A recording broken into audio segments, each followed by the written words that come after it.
What's good? What's good? What's good? Hope y'all had a wonderful, wonderful weekend. Shout out to everybody. Let me say what's good while we get people coming in the chat. What a wonderful, who is this? Jose Lopez in the building. What's up, Jose Lopez? I think I starred your thing. What's up, Jose Lopez? Anyway, let me say what's up to everybody, man. What's going on? All things David Howard in the building. Good morning, sir. Gabe Toss, what's good, man? Ray Patterson, what's happening? Jose Lopez, what's good, man? Chris, Coach Chris, what's up, man? We ain't moving the goal. Hey, I don't know what moving the goalpost means, bro. I'm not moving the goalpost. There ain't no goalpost out here, man. I don't know what you're talking about, bro. So I'm gonna go ahead and throw you out here, throw you out of there because I don't know what you're talking about, bro. Let me tell you something. Good fight, Devin Haney. I didn't watch that shit. So what's going on the money line? What's going on, man? David Benavidez definitely ended Yard's career, dog. They fuck that. They do damn near kill that dude in there, man. What's going on, man? What's up, Kirk Jones? What you feeling, brother? How you feeling? Rather. What's going on? Jeep Red Boy in the building, one of the biggest supporters in the whole world. Thank you, bro. What's going on, man? Jeep Red Boy in the building. What's going on? Yes, sir. Boxing fans, what's going on? Vincent Patterson, salute to you, sir. Shout out to the Shy, man. Alex McKnight, good morning, good morning, good morning, good morning. I'm here to hate. Oh, man, I'm going to hate this morning. What's going on, Troy Hutch? Oh, no, you good. You good, Coach Chris. That's fine. Yeah, I'm good with you, Coach Chris. I know. I know you, Coach Chris. I'm good, brother. I know you ain't talking to me because there ain't no goalpost moving here. All I said was I wanted Devin to lose, and I did. But I guess what I didn't do? I didn't buy that fight. I wasn't going to buy that fight. That fight was not interesting enough for me to pay $50 for, bro. So I owe Jamison Childress some money. I owe Jamison Childress some money.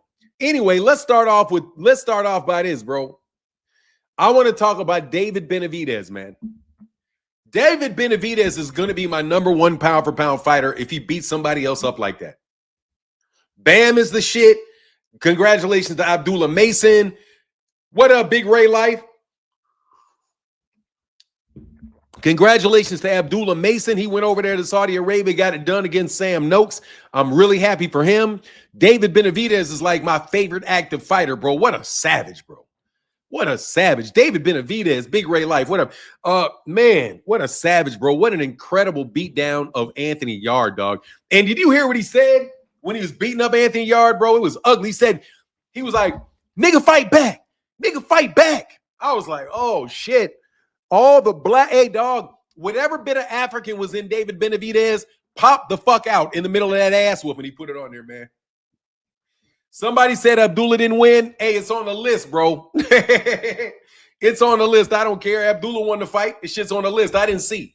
I wasn't going to get ripped off, bro. I'm not getting this shit for free. These niggas ain't paying for these fights. They getting them fights for free. They must be paying $59, $50, $60, whatever that was for that, bro. Abdullah didn't win. Yeah, he did. I knew that was the biggest chance for that was the biggest chance for an upset, though, was Abdullah Mason. I'll go back and watch it, but I knew that it was going to be tough. I thought it would be tough for Abdullah Mason because of the fact that Sam Noakes is a good fighter. Yeah, I don't fire stick, man. I can't fire stick, bro. I don't want to fire stick, man. If I want to boycott a fight,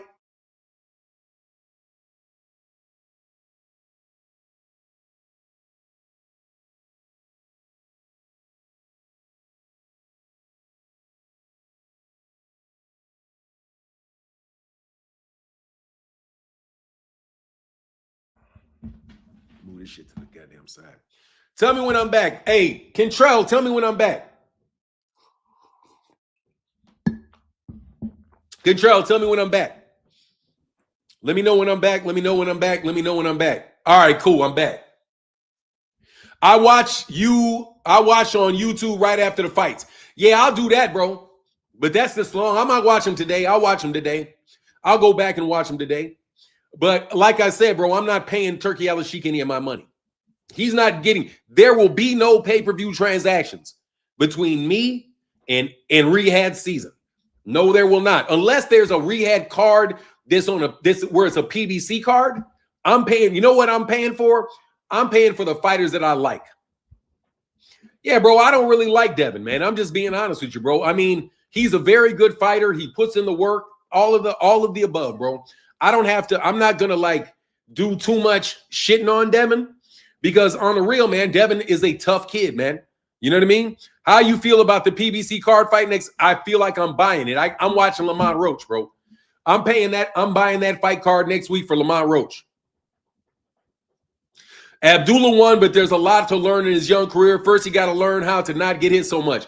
Yeah, the thing is, though, that he's got to learn on the job, bro. He's not – Sam Noakes was a step-up fight, I'm telling you. You know how that shit is. You get a British fighter, tough British fighter that can box, and you got a young kid that's still – I mean, what is he, 20? Something like that? You know, sometimes you're going to have a tougher time, man. You know what I mean? Roach finna get KO'd by Pitbull. I hope not, man, because I want to see the rematch. He's 21. Yes, a young kid, man. So he's so he went overseas to Saudi Arabia, which is, I'm telling you, is not a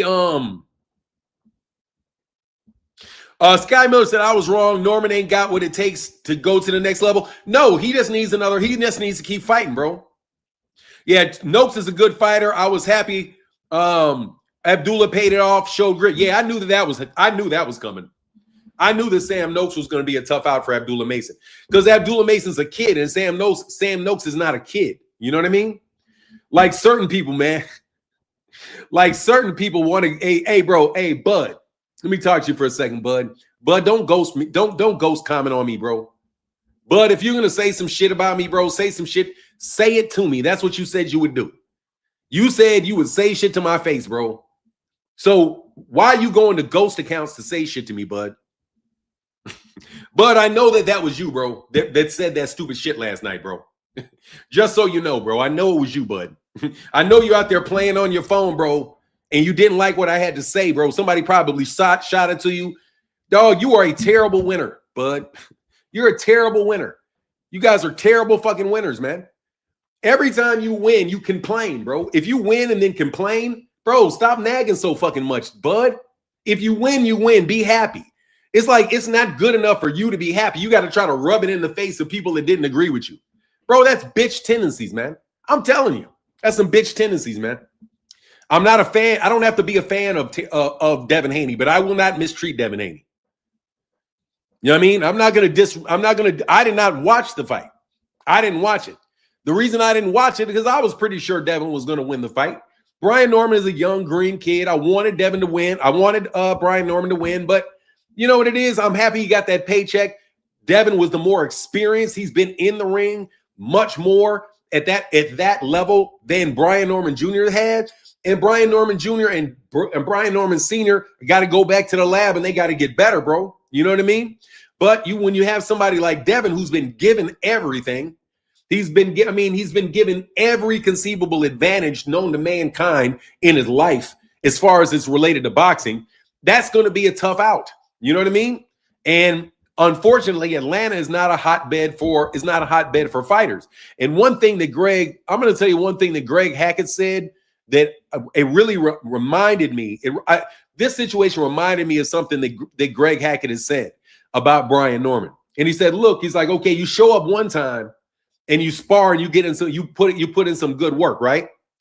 But then you don't come back the next day. That's the only time you saw him. You know what I mean?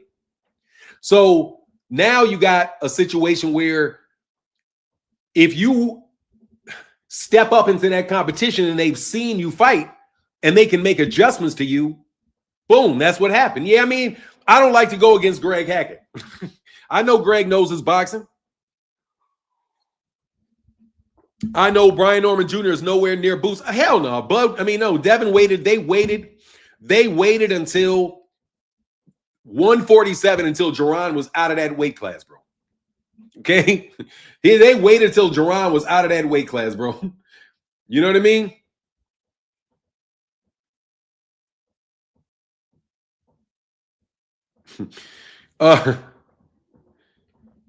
Man, I want to show. So look at this shit.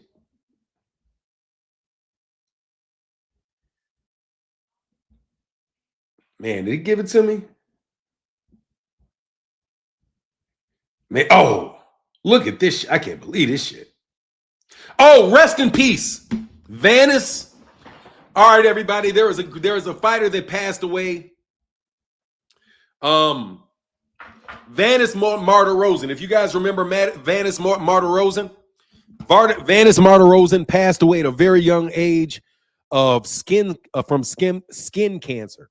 So let's give a 10 count to the great Vanis Martirosyan.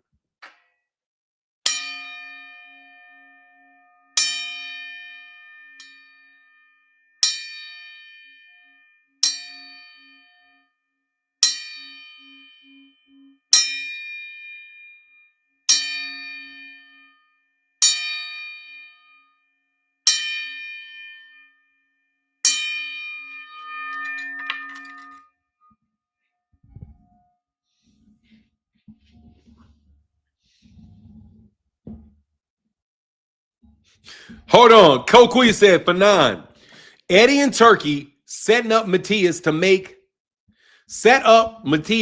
Dalton Smith versus Pitbull Cruz because Matias PR promotion won the purse bid on January 10th.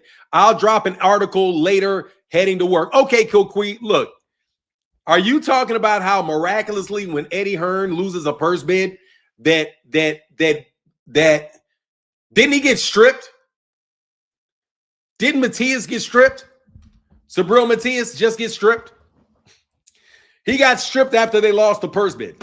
I'm telling you, bro, I don't know why you guys. Hey, look, man, I'm just going to tell you, dog, boxing is crooked as hell, bro.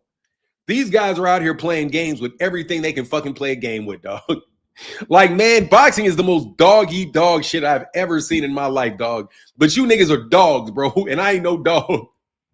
Hey, Devin is a former undisputed champion, now a 3-weight champion, and moving like a prospect on the way up. Shit is disgusting. Honestly, man, let me tell you something, bro. He did not want to fight. Yes, he did. He said R.I.P. Vanis fought Jermell, I believe, a while ago. Yes, he did. He's a good fighter, bro. Vanis Martirosyan is a good fighter. Difficult out. Yeah, R.I.P. Vanis fought Jermell. Yeah, I do. Oh, I think he fought Jamal. Vanis fought Jamal, I think. Let me see.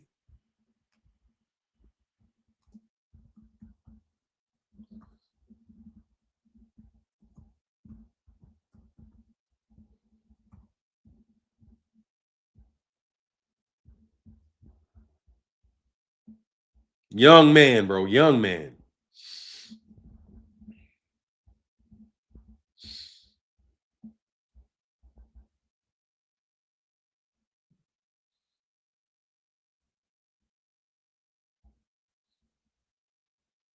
Yeah, he had it on 6 years. Yeah, he did fight Jermell. You're right. He fought Jermell and he fought Demetrius Andre. That's who the other one. He fought Demetrius Andre. Yeah, that's right, man. Rest in peace, man. Rest in peace. Rest in peace. He popped for Pez, yeah. I'm telling you, man, these guys are dirty as hell, bro. You guys wanted this fight, all this shit. Look, bro, Devin's an undercard fighter. I ain't trying to hear shit. Devin's an undercard fighter. All right? Let's get to this shit. I will say that Devin has as good a career as Gervonta, or I'll start saying that. I'll start considering it again whenever he gets off of fighting on undercards. Okay? Whenever he gets past, whenever these guys get off, whenever Turkey Al-Sheikh takes these dudes off of the undercards, then I'm going to start, and then they can start fighting and headlining in the United States. That's when I'm going to say that these guys are stars, that these guys have had great careers. Because the fact of the matter is, Devin underperformed in the United States, can't sell no damn tickets, and he got a welfare project out there in Saudi Arabia that put him on an undercard. I don't care what anybody says, something is up with Snac. I mean, there's no need for me to speculate on that. Because right now we know that Ryan Garcia, we know that Brian Norman is not going to pop dirty. Like I'm telling you, bro, did you see how Joseph Parker popped for cocaine? How Joseph Parker popped for cocaine? He popped for cocaine after the fight with Fabio Wardley, where Fabio Wardley got that very, very gift stoppage on Joseph Parker. He got that very gift decision over Joe. Oh, he got that gift stoppage. And then guess what? It winds up that it wouldn't even matter. No, he did not. No, he did not sell out San Francisco. Fuck out of here. We already got rid of that shit. Ismail Bowie. Bowie, you're using my son's high school name. I got you. You guys are so intimidating. You guys are so intimidating. So intimidating. Oh, you're right, because Gervonta Davis is a much better fighter than Devin Haney is. Hassan. Dude, fuck off and go back to YouTube, nigga. Go back to Twitter, dog. I never compare Tank and Devin. Because Devin's not as good a fighter. And Devin's a fucking nobody. Why the fuck would I be comparing undercard fighters to the face of boxing? Seriously. I never compare Devin Haney to Gervonta Davis. I never do it. The only people that compare Gervonta Davis to Devin Haney are Devin Haney fans. Gervonta Davis fans don't compare Devin to Gervonta. They think whatever they think about Gervonta. They just look at Devin they look at Gervonta as a 135-pound fighter who was beaten half of the welterweights in the division that Devin is already in. Let me repeat. Two of the champions at 140. I'm sorry. It's three champions, isn't it? I think you're going to have a champion if Pitbull. No, I'm sorry. Active champions right now. Yeah, two of the other three champions. Do I think Devin stands a chance against Boots? Yeah, I think he stands a chance. Not a lot of one, but I think he has a chance. A chance, yeah. Look, man, you know what's going on in boxing, bro. These niggas are following the game plan, bro.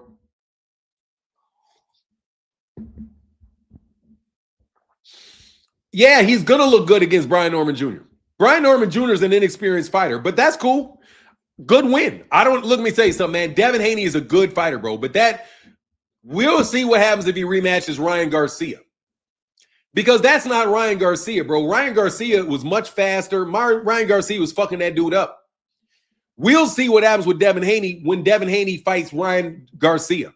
Because the fact of the matter is Ryan Garcia already whooped Devin's ass. Let's not forget that, all right? The fact that you guys claim that there's some Austrian got on to a no contest, I don't believe the Austrian.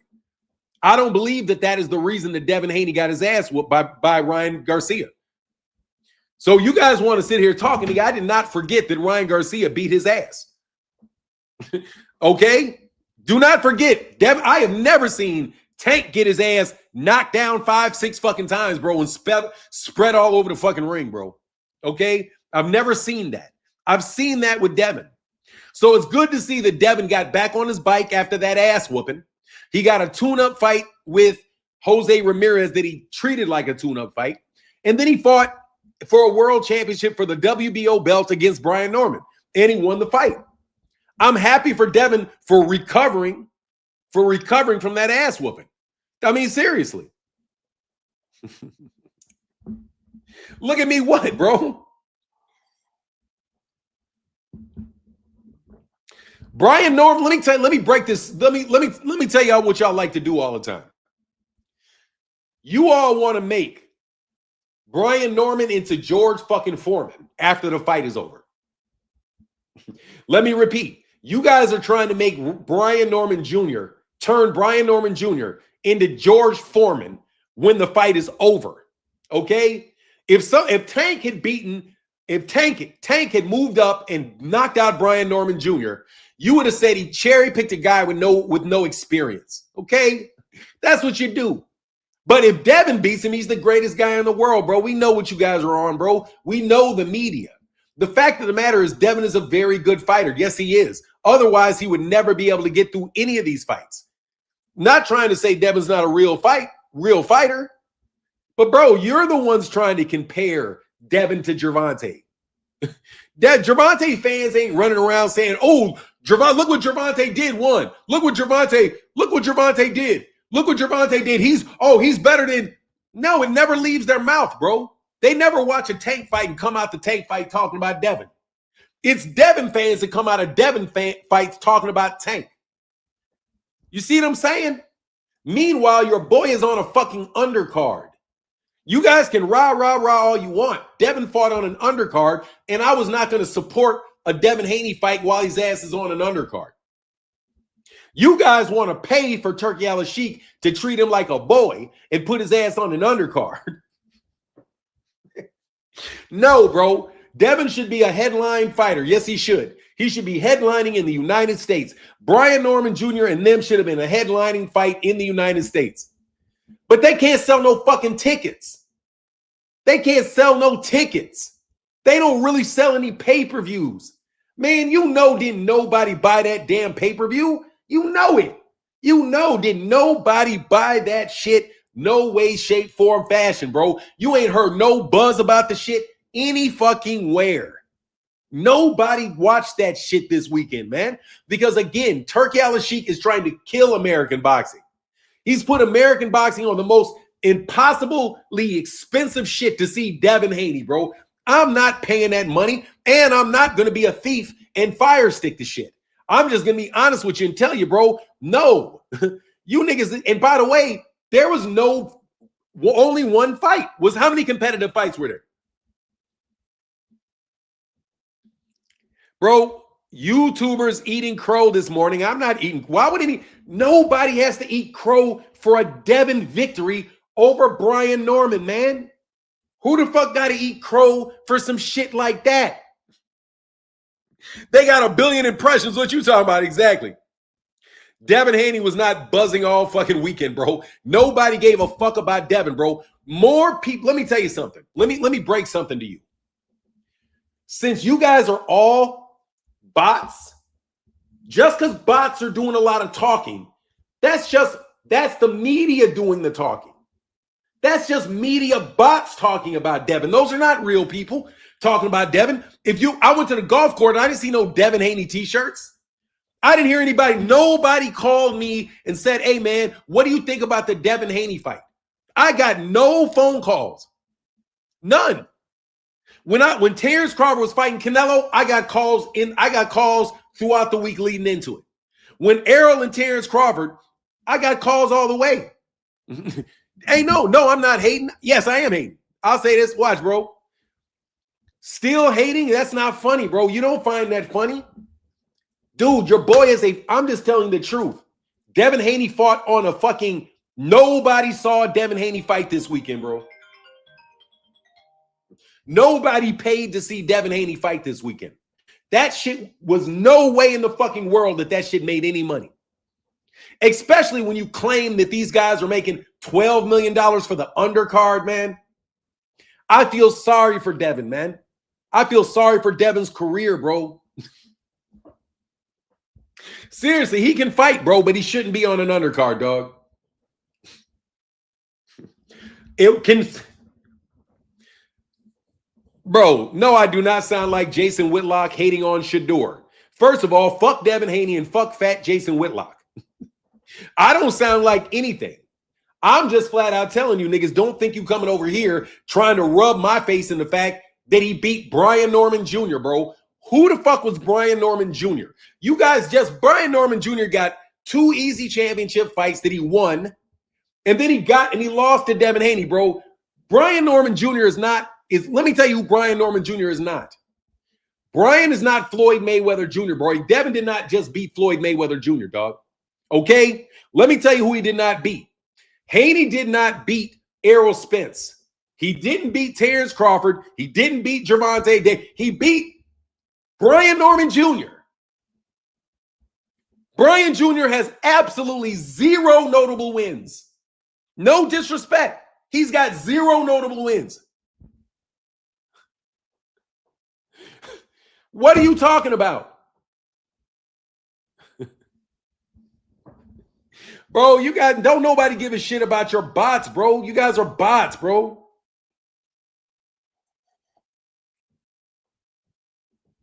Bro, I don't have to doubt shit. Get out of here, you bot, bro. Get out of here. You niggas made all these channels trying to fucking act like there's somebody that likes Devin, bro. You guys are bots, man. Don't nobody like Devin. No, bro, I'm kicking you niggas out. Goodbye, bro. Hold on. He didn't beat the best guy in the division. Who's the best guy in the division? How the fuck are you gonna say he beat the best guy in the get the fuck out of here, you bots? Bot. Bro,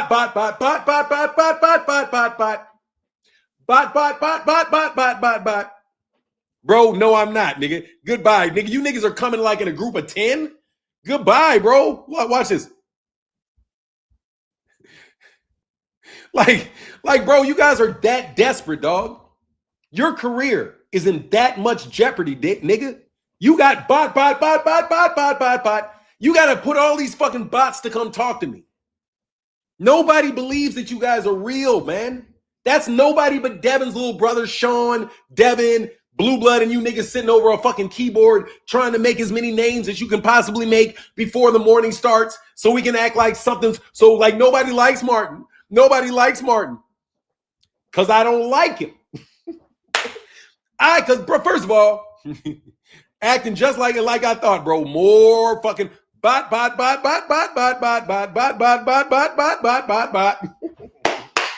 Daddy, we need more bots. Daddy, we need more bots in the morning for Fanon. Because Fanon's not going to be nice. Because Fanon's not going to be nice to Devin, and he's going to remind everybody that Devin just got fought somebody on an undercard. Devin was fighting on an undercard. Man, you guys ain't gonna like the fact that I'm gonna distinctly remind you that this nigga cannot sell tickets in the United States. They act like they beat Tank. Man, you guys, that's Brian Norman Jr., bro. You guys would not, look at this shit. You guys would not give any, man. Fanon, you better than this, bro? Fuck out of here, nigga. I'm not better than this, nigga. I don't even know you. Fuck Devin Haney. I did not buy the fight. I don't trust the card, bro. That shit is a make-believe fucking career, bro. Devin Haney got a make-fucking-believe. That was a fucking... I'm not going to say it's a cherry pick because Brian Norman Sr. came to the channel and I don't want to disrespect Brian Norman Jr. That's why the only thing I said was I hope Brian Norman Jr. wins. That's all I said. I know Devin's a good fighter. But the problem is you guys are so fucking dishonest, bro. I don't care. I didn't say he was going to get knocked out. People were saying, who cares? One person says that somebody says somebody's going to get knocked out in a fight, and that means you get to fucking jump up on your fucking soapbox and act like this nigga is Muhammad Ali. Bro, Devin is a fucking undercard fighter. To convince Turkey Al-Sheikh to take his ass off the fucking undercard. Okay? You know what I mean? Stop. You're not going to exaggerate a win, bro. Come on, man. It was a green kid. Devin is a fully experienced multi-divisional champion, and he pulled out the win in Saudi Arabia. Congratulations, Devin. Now beat Ryan Garcia because I saw he's the one that whooped your ass, Dev. Not Brian Norman Jr. Brian Norman Jr. didn't whoop your ass. Ryan Garcia whooped your ass, and you sued him like a bitch. And you sued him with a bitch. And you sued him like a bitch, Bill. You sued that man for whooping your ass. How about you go fight Ryan Garcia and get that win back? Then we can be like, yay. No ESPN or other boxing champion. What does being an undercard fighter need? What does it being have an undercard fighter? Look, bro. I'm calling his ass an undercard fighter because these niggas keep trying to act like he's the face of boxing. Like they try to act like this dude, like everybody cares about Devin. They don't, bro. You niggas are a bunch of fucking bots, man. You're a bunch of media bots. That's it. I don't sound angry, bro. You sound desperate for making this shit up, bro. How many of these bots did you guys make today? Yikes. That's not even good shit. Yikes. Nigga, yikes. And you sound angry? That's the best you niggas can do? Go make up another name and wait 24 hours to come by, bro.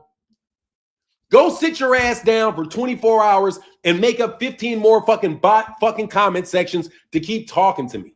I'm not playing no video. You know what I'm saying? Oh, play the video? Oh, I'm sorry. Yeah, I got to get a drink of water. Like, what do you niggas think I'm going to do today?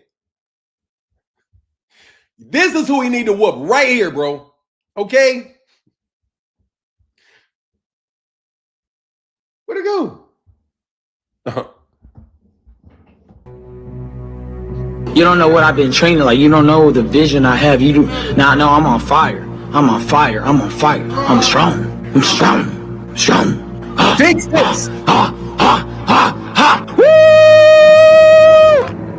don't know if Ryan Garcia is taking the fight serious or not.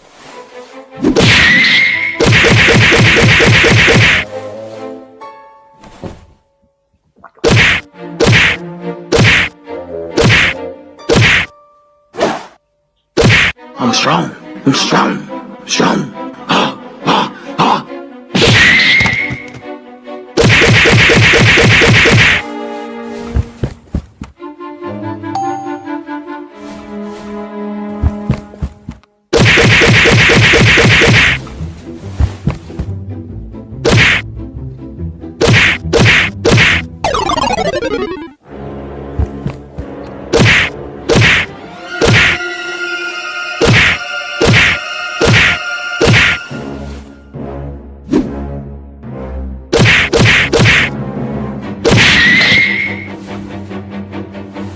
Let's wrestle! Let's wrestle! Let's wrestle!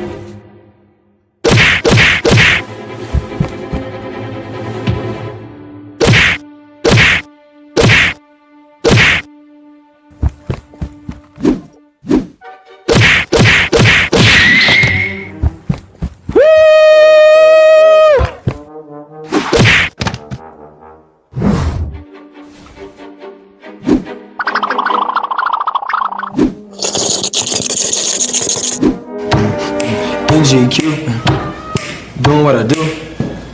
All white, looking nice. Okay. And majority decision.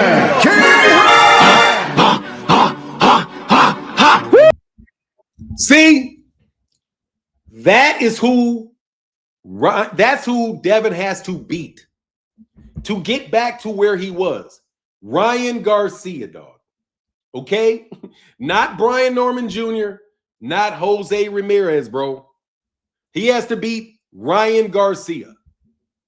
I am telling you, I don't believe that Oscarine bullshit. I don't believe it, bro. I personally think Ryan Garcia was set up. And why do I believe that? Because Sean Haney predicted that, said that Allah told him that Brian was gonna that he was gonna pop dirty, bro. He said, I fell asleep on the Haney fight. Did you? I didn't see it. Was it an exciting fight? I heard that there was a knockdown. Oh, by the way, if Jameson Childress here, bro? I owe you some money, Jameson, because I didn't call that fight. I should have called that fight, bro. I couldn't call that fight. Let me say that. I don't believe Oscarine either because of how physics work, bro. I just don't believe it, bro. You know what I mean? Like, I don't believe it. Hey, did you guys make up your bots yet? Oh, sure, I'll give you a link. Yeah, no worries. Said it was all right, not super exciting. Yeah, I'll watch it. I can't watch Haney fights, bro, because I don't like the nigga. I know I don't like Devin. I don't like Devin because I don't like Bill, and it's very tough.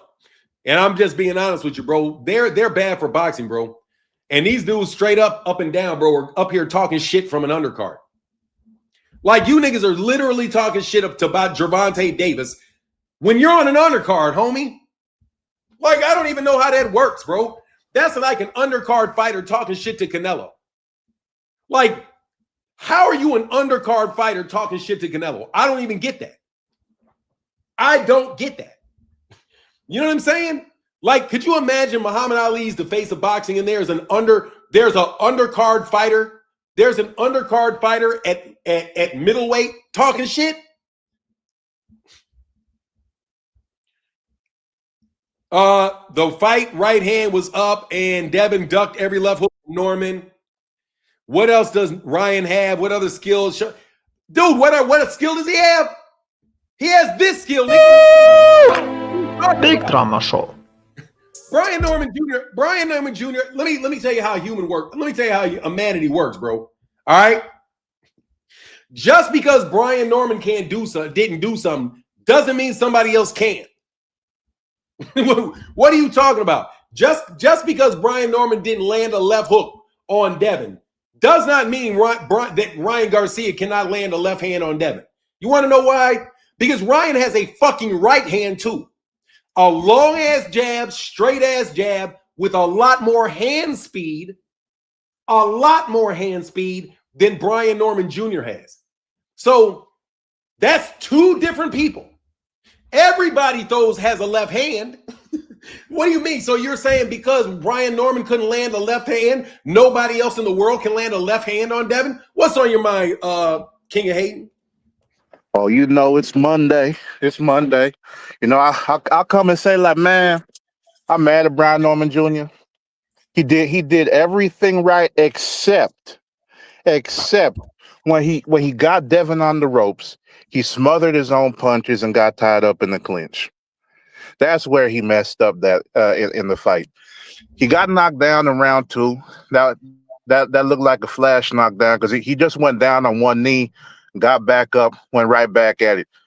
But then, like after round 6 is when it started changing because Brian started throwing a 2-1.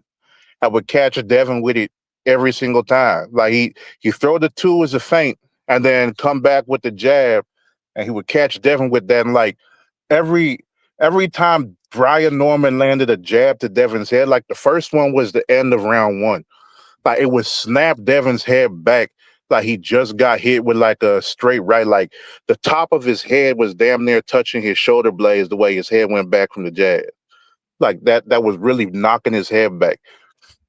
Then round 2, he got the knockdown. Round 6 and all, like that's what it did.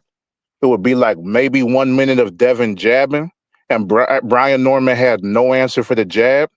But then, like the other 2 minutes of the round, like he'd be getting Devin to the ropes, trying to throw some body shots, land some shots to the head here and there, and then Devin would tie up. And that's basically what it looked like from round 6 and 7 on. Like you get like maybe a minute of work out of Devin where he landed a jab. I'll go ahead. No. I said Devin. I was just reading 10 the guy. 10 the guy said Devin did a lot of clinching, no warnings. Norman didn't know how to stop it. I just want to read that super chat. Thank you, man. That's true. Thank you, 10 the guy. Let me get that going. Thank you, sir. Yeah, that's true because like the first half of the fight, whenever Brian Norman got caught up in the clinch, he didn't try to fight out of it. He didn't do nothing. He just froze. But then like the last 3 rounds, and he started, kind of wrestling Devin around and trying to throw him off him. But outside of that, didn't do nothing. So it's like, for me, I'm looking at it like I said before. If Devin wins, we're not giving him credit because, he said dude's a C-level bum. And if he loses, then he lost to a C-level bum. So it was a lose-lose situation from the start. I was just hoping that everybody would come together and hate hard enough for Devin to not have no confidence and Brian Norman Jr. to get him the hell up out of boxing because we don't need this. Like the thing that make me the most mad about this is that even though Devin didn't do anything different, didn't do anything new, didn't do anything we haven't seen before, even though he keep on saying it, for me it's just the whole thing of like, okay, how you say the exact same things Floyd said about Arturo Gatti and then come in there and that performance don't look nothing like what Floyd did to Arturo Gatti. We seen Floyd was on ESPN with Brian Kenny talking about Arturo Gatti. Had both of them up there. Floyd said the exact same thing. He's C-level. He a bum. He don't deserve to be a champion is what Floyd was saying about Gatti. And we came in there and seen what Floyd did to Gatti. Now we got Devin Haney saying the same thing about Brian Norman Jr. And all he can get is a flash knockdown and then hug the rest of the fight. And then we're supposed to call that beating the brakes off someone. We're supposed to call that a clinic. That if that's a clinic, that's like one of them shits you go to in Mexico that ain't all the way, above board and shit. You get like that weird surgery that make you end up growing like an extra arm or some shit. And you got to file a malpractice suit, but you can't because the shit's illegal. Like that's the type of clinic that Devin had on Brian Norman because it wasn't shit. Like man, Devin Smith, welcome back, Team Haney. Hey, bro, you can say what you want to say, dog, in the super chat. I appreciate that. If y'all really want to be, because some of y'all bots, some of y'all not bots, all y'all bots, put it in the super chat, dog. Lord Devin Haney reigns supreme. Yes, sir. Thank you. Appreciate you. Go ahead. So talking about reign supreme, that's some bull. Like, think about it. Shakur been a pro fighter 2 years less. Bro, Devin is an undercard fighter. Okay, Oh, we're yeah. gonna end all of that shit at Lord Haney. He's an undercard fighter, bro. The last fight card, the last person to fight on that card, and the person that stole the show was David Benavidez's crazy ass whooping of Anthony Yard. That's who was the guy that headlined that card. Devin was on the undercard. The fight before that, Devin was on the undercard. So you can't say king anything while you're on a fucking undercard. Okay? Anybody on an undercard talking about I'm the king of boxing sounds stupid. Because when you're done fighting, bro, everybody's supposed to leave the building. They're not supposed to be like, okay, get him out of here. Here comes David. No. Devin's got to get himself off that undercard for me to believe anything's real about him. I'm not going to believe anybody's getting paid $12 million. I don't believe people are getting $36 million deals to fight on undercards, bro. Okay? I don't believe that neither. I don't believe it. You know what I mean? The face of boxing is not on an undercard. Because if you're the face, if you're the big man, bro, it should have been David Benavidez and Anthony Yard, followed by Devin Haney and Brian Norman Jr. Brian Norman Jr. was not a name. So Devin's ass is on the undercard. It's that simple. Jose Ramirez was not a name. So Devin was on the undercard. It's that simple. So you guys can hate on Tank fans and all this shit because you're really just a bunch of bots anyway. But you're not going to get past the fact that you obviously have not been able to convince people to be fans of Devin Haney. The only thing that you have convinced people to do is to know who he is and not like him. You got half the equation, bro. You got a bunch of people that hate Devin, just like Floyd had a bunch of people that hated him. Only problem is there are a lot of people that liked Floyd, and there's not a lot of people that like Devin. Muhammad Ali had a lot of people that liked him, and he had a lot of people that didn't like him. Devin is trying to play the bad guy without a fan base. Clarissa Shields is doing the same thing. Terrence Crawford is a perennial B-side. Perennial B-side. Every one of his major fights, perennial B-side. He still going to be the B-side to the Canelo rematch. You guys are not helping develop American boxing, bro.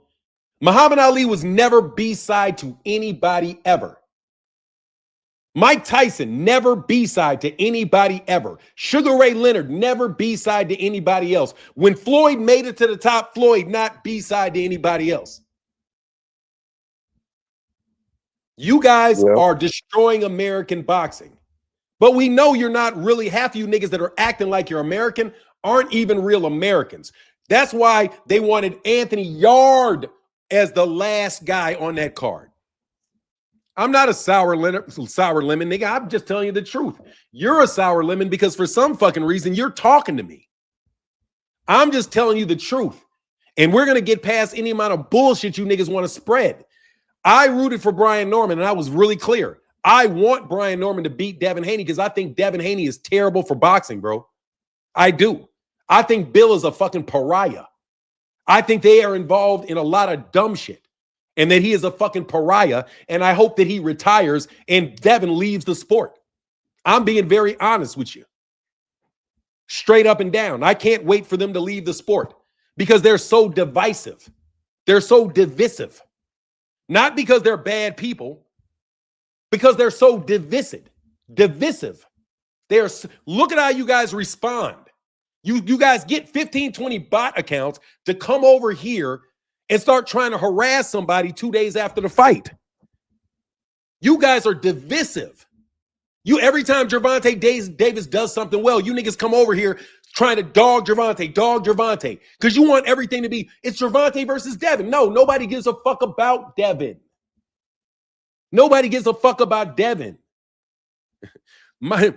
If my opinion doesn't matter, then what the fuck are you in my live stream for, you fucking moron? You know what I mean? You took a whole time to make a bill.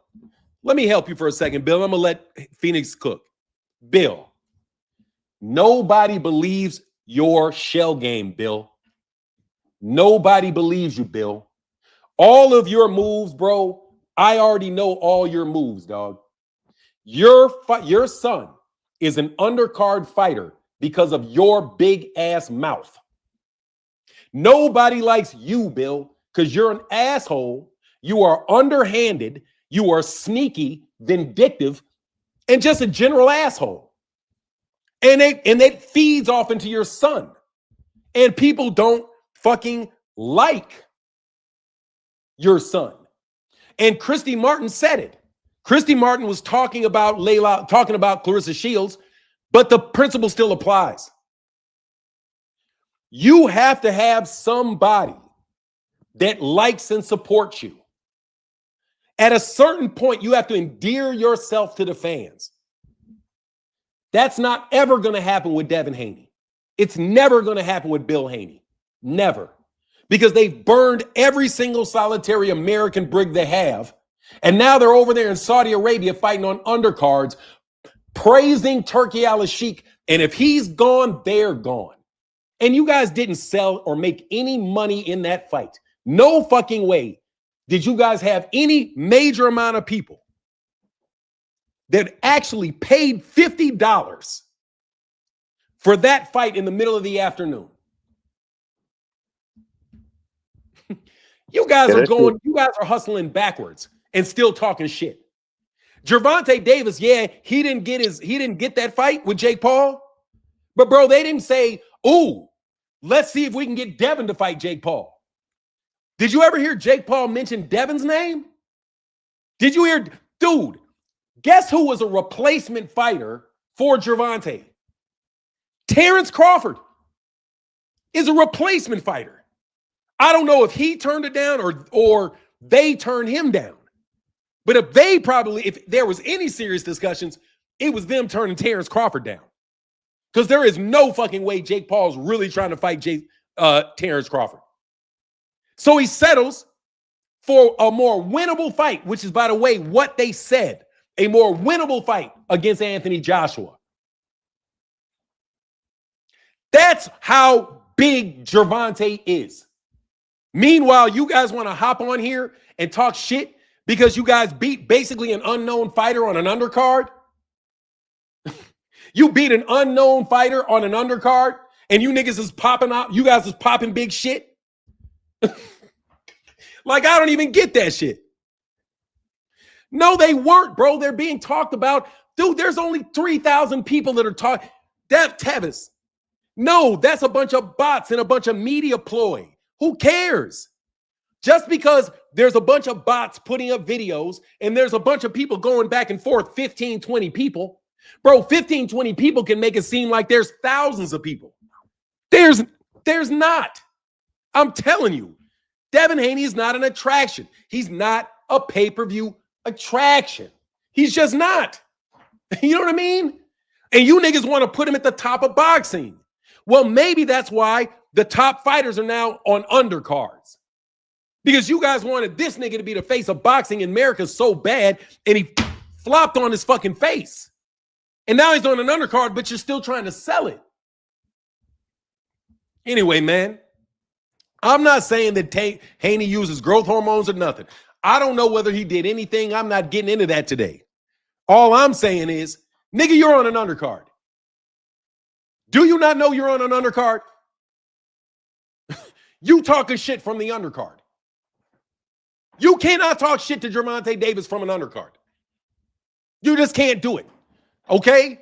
That's how far away from boxing you guys are getting. Does Devin Haney have a better resume than Gervonta? Bro, he's an undercard fighter. So obviously not. Because if his resume was all that, people would want to see him fight. You guys just want to have subjective conversations about what's better. Objectively, his ass is on an undercard. Get your ass objectively up off that undercard before you start shit. You cannot be on the bench talking about the starters, bro. You can't. Nigga, you build. If this was boxing, if this was anything else, bro. Tevis, you are desperate. Gervonta ain't on no card. He has destroyed the PBC. Bro, there's a PBC card fighter next week, bro. You are a salty little nigga, huh? Bro, Devin is a fucking undercard fighter. I don't give a shit. Hey, watch this shit. I don't even care if Gervonta retires tomorrow. Nobody's going to fuck with Devin if Gervonta retires tomorrow. Let me tell you. Let me talk to Devin like I'm talking to you, bro. I'm talking to Devin. Devin, you're an undercard fighter that has nothing to do with Tank. If Tank goes away, that doesn't mean that you're going to get in the main event. If Tank retires, loses, that doesn't mean anything for Devin. All that means is you guys don't have anybody to fucking try to tie Devin's name to. You see what I'm saying? When Muhammad Ali retired, that did not make Larry Holmes a star. It didn't. It just made Mike Tyson a bigger star for knocking out Larry Holmes, bro. Nobody likes you niggas, man. And the reason why is because you spend all day making fake fucking channels up with people that know, man, everybody knows who's in this live stream every day. But y'all miraculously want to pop up with comments that are clearly bots. Anyway, go ahead, King of Hating. I'm sorry, man. Nah, you good. Like another thing I was gonna say is like, shoot, Devin been a pro since 2015, right? And he just now becoming a 3-division champion. Like Shakur been here since 2017, and he already a 3-division champion. Gervonta been a 3-division champion since 2021. Like Devin is out here just now made it to 3 divisions, and he's gonna be moved like a prospect. Like think about that. No, he really just made it. He really just made it to his weight class. He really just made it to his fucking weight class. Finally. And like the other thing about that is looking at this right now, the best fighters at 147 are people Tank already knocked out. Like when you look at it, Rolly, Barrios, and Ryan Garcia. Do you know why they saying Brian Norman is the best? Because they're still holding on to, well, Tank ain't never fought nobody, and Devin takes all the real challenges. That's why all of a sudden Brian Norman is the #1 guy at 147, and that's why Devin felt he should get the ring bell for fighting him, even though he calling the guy a bum. Meanwhile, we got Ryan Garcia, who already whooped Devin's ass, Mario Barrios, and Rolly as the other guys at 147 right now. Shoot, See, that's how they do that bullshit. That's how they do that bullshit. Hey, 147 is his division now. Crime me, bro. He has 1 belt out of 4 fucking belts, dog. 1 belt out of 4 fucking belts. Nick. Why the fuck didn't Rolly Romero become the king of 147 when he won the championship? How did Brian Norman become the man at 147 by beating Jin Sasaki? How did that? Like I said, bro, people are 100% bums until Devin beats them. At which point in time, you guys want to elevate these guys to Hall of Fame status. You do it every single solitary time. When Gervonta Davis was fighting Yuriorkis Gamboa was a washed up bum. But when then Devin fought Yuriorkis Gamboa, oh no, he's a great fighter. Gervonta Davis fought Ryan Garcia. He's an underwear model. That's garbage. But then Devin fights Ryan, and this is the best version of Ryan that could possibly be. We get the pattern, guys. You think because you guys want to sniff up on Devin's booty. By the way, y'all want to sniff up on this nigga's booty. That means that he is some exceptionally great fighter, and if Devin is in the ring with him, he's like King Midas. He can touch anything and turn it to gold. As long as Devin fought that guy is a world-class fighter. But if Gervonta fights the same guy before Devin, no, that guy's a bum. Why? Because Gervonta Davis only fights bums. That's why I'm telling you guys have no fans. You really don't have any, what can I say? You don't have a fan base. You don't really have anything but a propaganda machine. That's what you have. A propaganda machine. And I'm glad that you're finally doing what you should be doing, which is putting money in my super chat instead of wasting my fucking time. Okay? Let Dev fight Karen, then get it over with. Oh, shit, he ain't fighting no Karen. Cool, Karen beats Devin, too. No,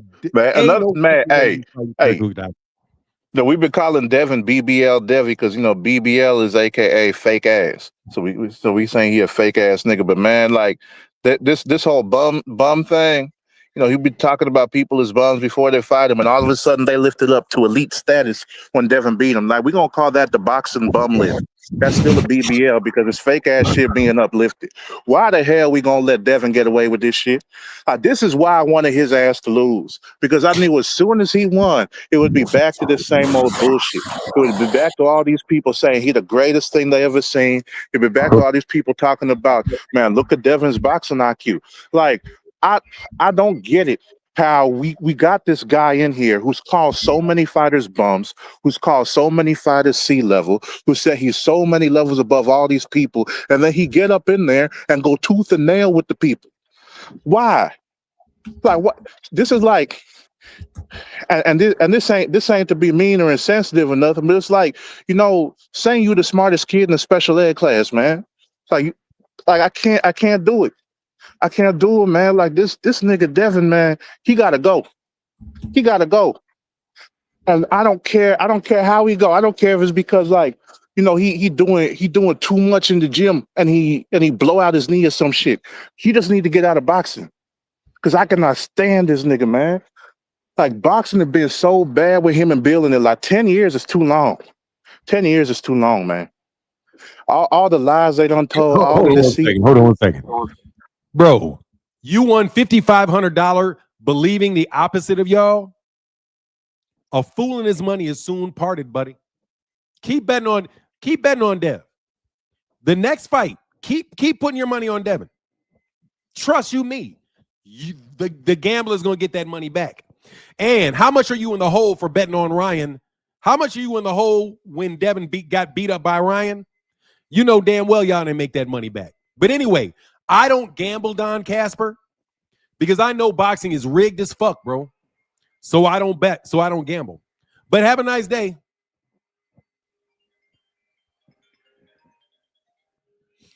Shit. Go ahead, man. I'm sorry. I'll tell you, like, this stuff wild. And you see, they coming out the woodworks now. Like, man, I don't even know who to say Devin should fight next. Like, I'm mad at that. Like, the other people I wanted to win won.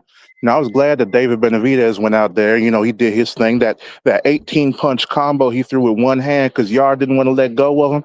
That was dope. And then we seen Scooter Davis. He got another sick body stoppage. Like, the way he broke that dude's ribs when he hit him with that body shot, I swear. Because the dude sat down and started looking like, man, I think I might have made a mistake boxing. Like, I don't think I want to do this shit no more. Like, the dude sat down there like he just got done, running a marathon and lost. And he couldn't find nothing of what to do with himself next.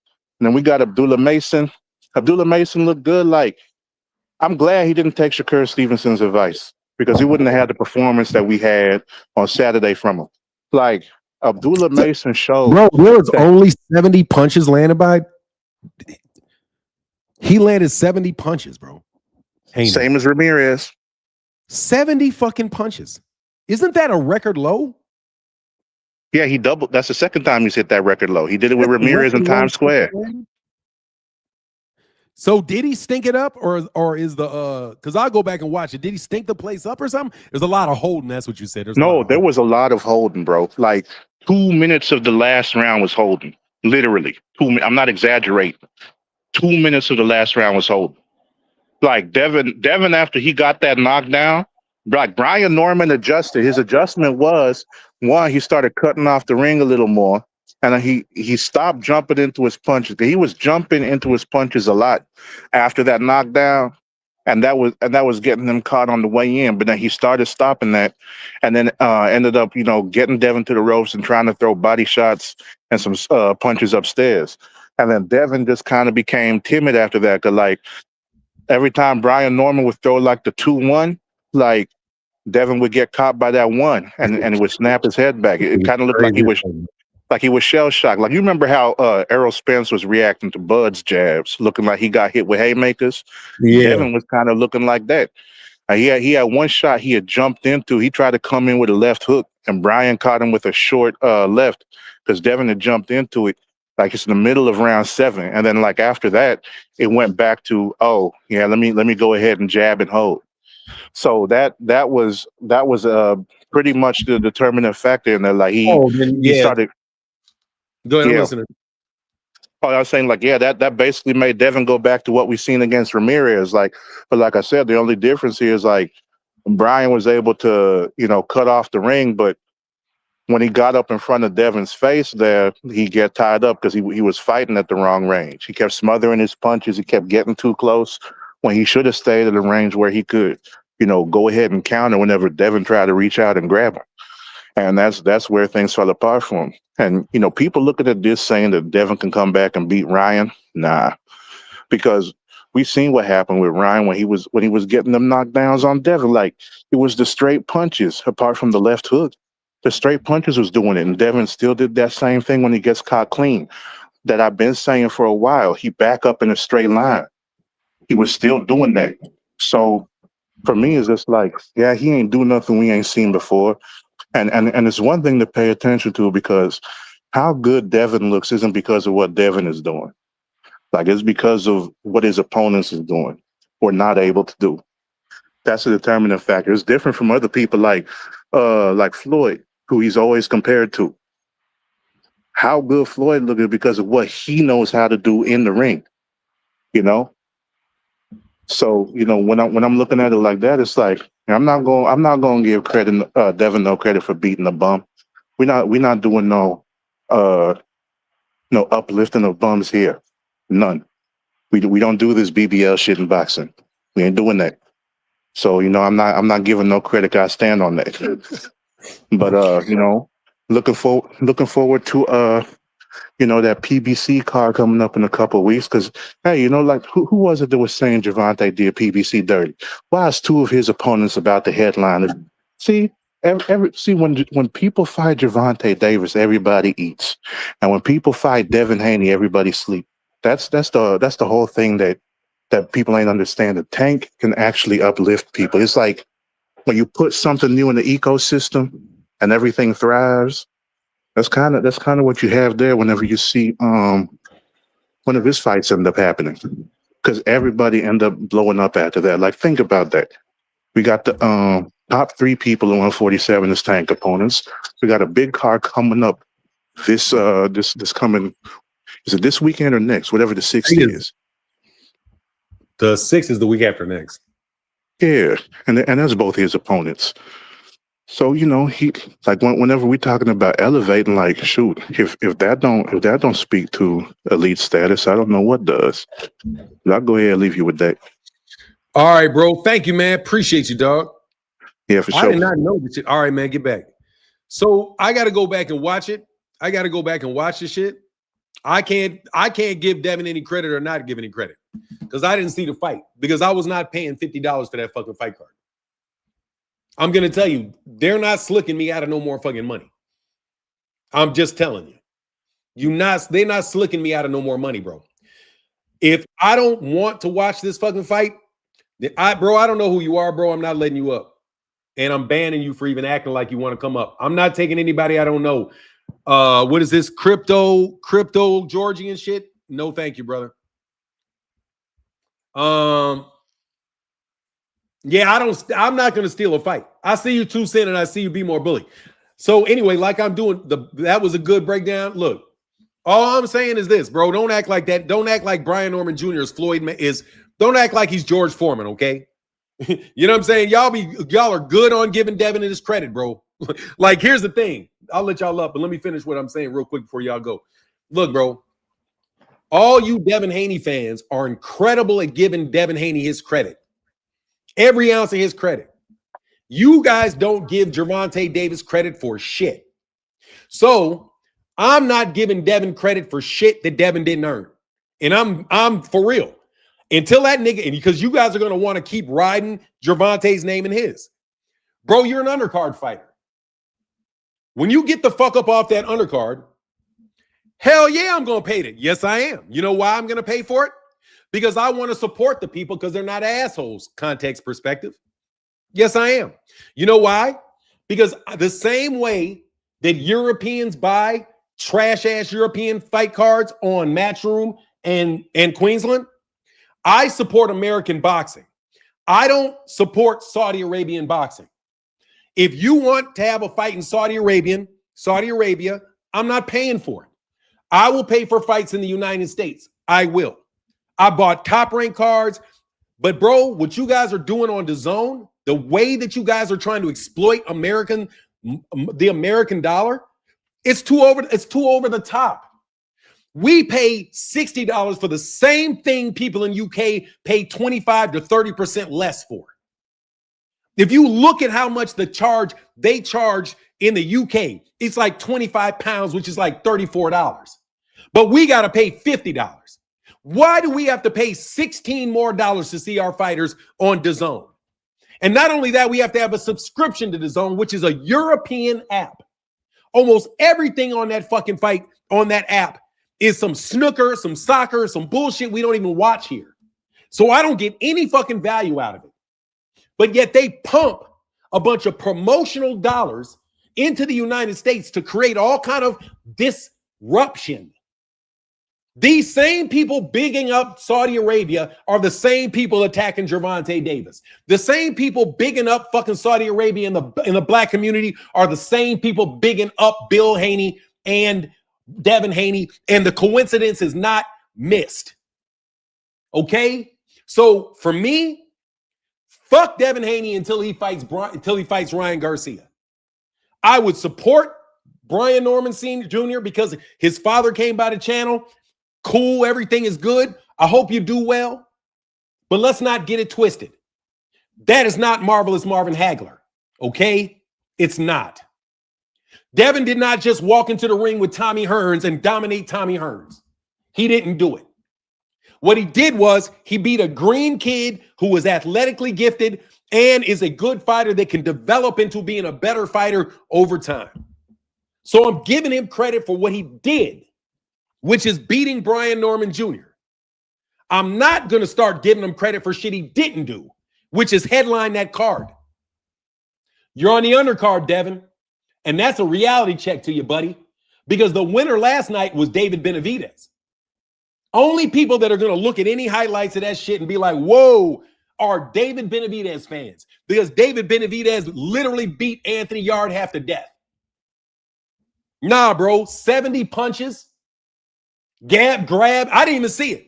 But if what the statistics say, it's jab and grab. 261 punches thrown, 70 landed to 56 landed. Devin just poured water on that fight and made sure that he didn't get hit very much by staying almost completely defensive. That's what it looks like on the start, and that's what people are saying. Tank credit for what? What do you mean tank credit for what? Tank credit for beating Ryan Garcia. Tank for being a 3-division world champion. Tank for being a multi-time world champion at 130.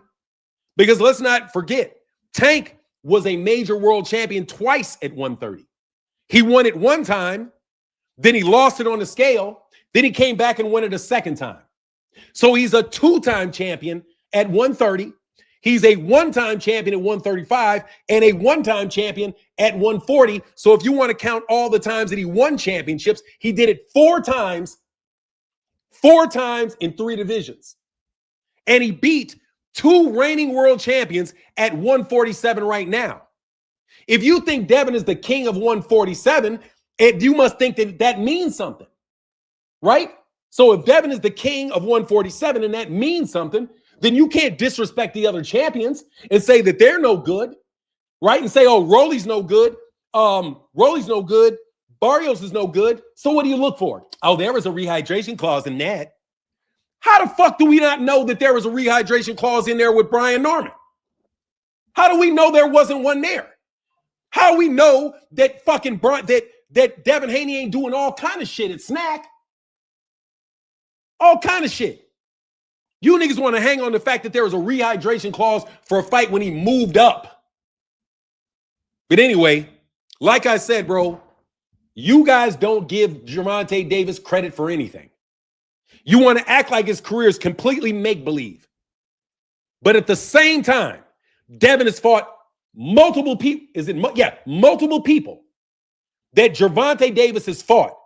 And they fought him after the fact. And you gave Devin full credit for winning. You gave him full credit for beating Yuriorkis Gamboa. But Gervonta beat him earlier And you didn't give Gervonta Davis any credit for that. You don't give Gervonta Davis any credit for beating Jose Pedraza that then became a world champion at 135. Jose Pedraza became a world champion after he fought Devin, after he fought Gervonta. Rolly after he fought Gervonta. Pitbull Cruz after he fought Gervonta. Mario Barrios after he fought. That's 4 guys that went on to win in world class, to win world championships. You can't say that shit about Devin. You guys just have certain accolades that you're okay with. Those are the ones that suit your argument for Devin. And certain accolades that you don't even know take place. Because you're so busy spreading. Gervonta has never fought anybody. If he's never fought anybody, then how the fuck is Rolly Romero and Mario Barrios world champions right now? How? They're champions in the same division that Devin's champion in. They want to roll. Ryan is fighting for a world championship next. But Gervonta doesn't get anything? No, you guys are bots, bro. You guys are bots. Paid for PR agents that have an echo chamber meant to control the narrative. And that's all you fuckers are. A bunch of fucking frauds. And shame on you for ruining our sport with your fake asses. You don't even don't half like the fucking sport. Oh, this is such a, you guys repeat, man, I be listening to y'all repeat the same bullshit everybody else said. You don't gotta, only certain people are even come up with new ideas. You niggas are so on script with that PR shit that you literally gotta go and create false accounts, wait a day to come talk to me the next day. I threw about 15 of you bums out of here. You niggas have already created your accounts for tomorrow. But yet you guys are real boxing fans? No, you're not. You are people that are trying to mislead real boxing fans. That's what you are. And Devin is a fucking undercard fighter. Okay? Your delusions are not my delusions. We know how boxing works. The star of the evening comes out last. That's who the star of the fight is. Who came out last? David Benavidez did. Who put on the show in that fight card? David Benavidez did. But yet y'all want to say, oh, look, this proves how big man, get the fuck out of here. Devin is a media machine hype job that can fight. Don't get me wrong. I know he can fight. But bro, you wake me up when he does something to somebody like Anthony Yard, like David Benavidez did. 70 punches. 70 punches. You're just trying to skate out of there with a win, bro. What's up, 2 Cent? What's on your mind, man? What's going on? What's going on, Lord? First of all, let me say, I've been saying this for weeks since this fight was announced. And it's crazy for nine because people think that they're gonna call you names and tell you don't know shit about and I keep telling these people, y'all are not going to shame me out of my opinion, nor tell me how to think. I think what I think. And I've been telling people since they've been trying to spread this propaganda like, oh, Brian Norman is the best fighter at 147 pounds. No, the hell he is not. I don't even know where they're started from all of a sudden. And it was a whole Brian Norman is the best fighter at 147. And if Devin beat him, he's going to be the best fighter at 147. First of all, I don't know what's up with this. One person beats a fighter and then they just get all this credit for the best in the division and the best this and the best that. The 147 pound division is pretty much even if we're honest. Those guys are going to have to fight each other before we can see who the best is. I told y'all that. Stop this bullshit. Go ahead, man. I'm sorry. Keep going. Telling y'all, Brian Norman Jr. is not that good of a fighter. Like, I don't know what y'all was seeing him because he was knocking people out. Like, that don't make you a good fighter. He had no footwork. He had no jab. His defense was trash. I told y'all that Devin Haney was going to beat him, and I know a lot of people going to be crying in the chat. Oh, you taking credit away from Devin. Well, if me telling the truth about Brian Norman takes credit away from Devin, then it just takes credit away from Devin. I'm not trying to do that, but if that's how y'all feel, then it is what it is. Devin Haney went in the ring. He beat Brian Norman. He had a decent performance, but we still have to be honest. And everybody is mad at what Eddie Hearn said, but to me, Eddie Hearn is right. Devin Haney looked terrified in that ring. He was extremely jumpy. He wasn't letting his hands go. He only landed 70 punches, and he was still able to be successful about Brian Norman. Yes, he got a knockdown. I don't understand the over celebration for a knockdown. Like, you would think Devin Haney knocked this man out cold in the second round. Oh, like, that's a celebration. I mean, he ran into the, like I told y'all, Brian Norman could get dropped because his footwork is trash. His stance is too wide. He's stuck in the mud and he leaps into shots. Why is anybody surprised that Devin Haney dropped him? That's what I'm saying. The problem is y'all don't want to be honest about these fighters. So I'm getting called names because I said Rolly Romero will beat Brian Norman. And nobody wants to be honest about Rolly as a fighter, and I don't understand why. Ryan Garcia would drop Brian Norman. Karen Kukadajian would dance around Brian Norman all night and knock his ass out. I don't understand why y'all don't want to be honest about other fighters. You can be honest and objective. I don't understand why grown-ass men are basing their opinions out of their feelings. I don't understand that. If y'all were honest about this fight, y'all would say, if Devin Haney is okay mentally, which is what I've been saying, he should be able to pull off this fight.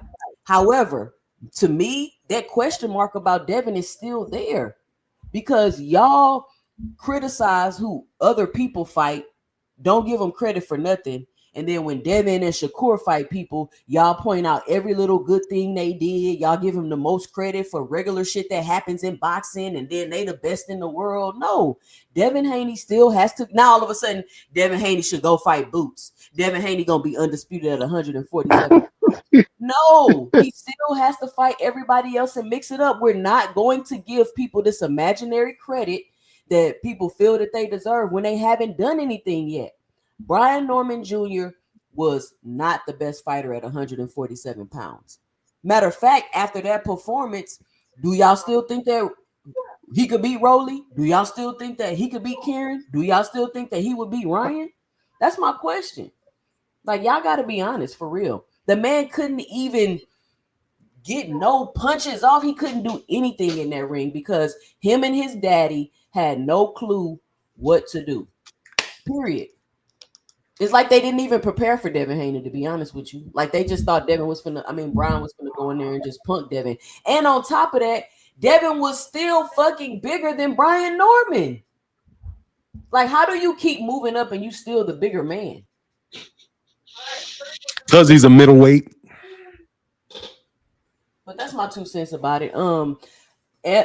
David Benavidez beat the hell out of Anthony Yarde, just like I said he would. Ben Rodriguez looked like he had a good time in that fight. He was real relaxed in there. He looked like he was working on stuff. All of that.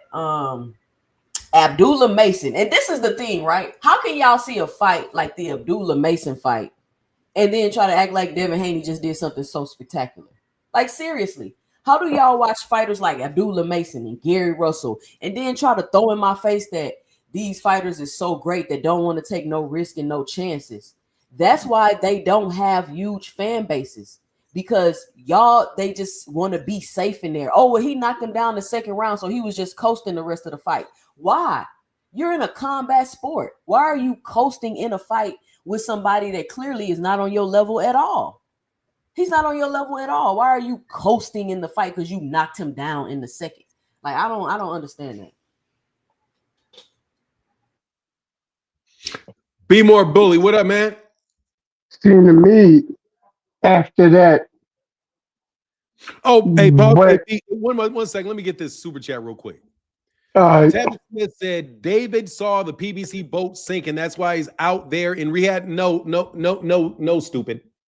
I appreciate your money, but however, if you recall, Rolly Romero fought Ryan Garcia on the main event of a rehab card, and Rolly Romero is still with the PBC. David Benavidez is still advised by Al Heyman from everything that I ever heard. And guess what? He's also still under contract with Samson Leskovich. He's still with the same people. They're just allowing him to fight on a rehab card because they're paying them money. See, if you have 15, 20 fighters, 30 fighters, you need fight dates for these guys. So if they don't want to put forward all the money for a particular fight and they have fighters, they will let fighters go fight on other fight cards.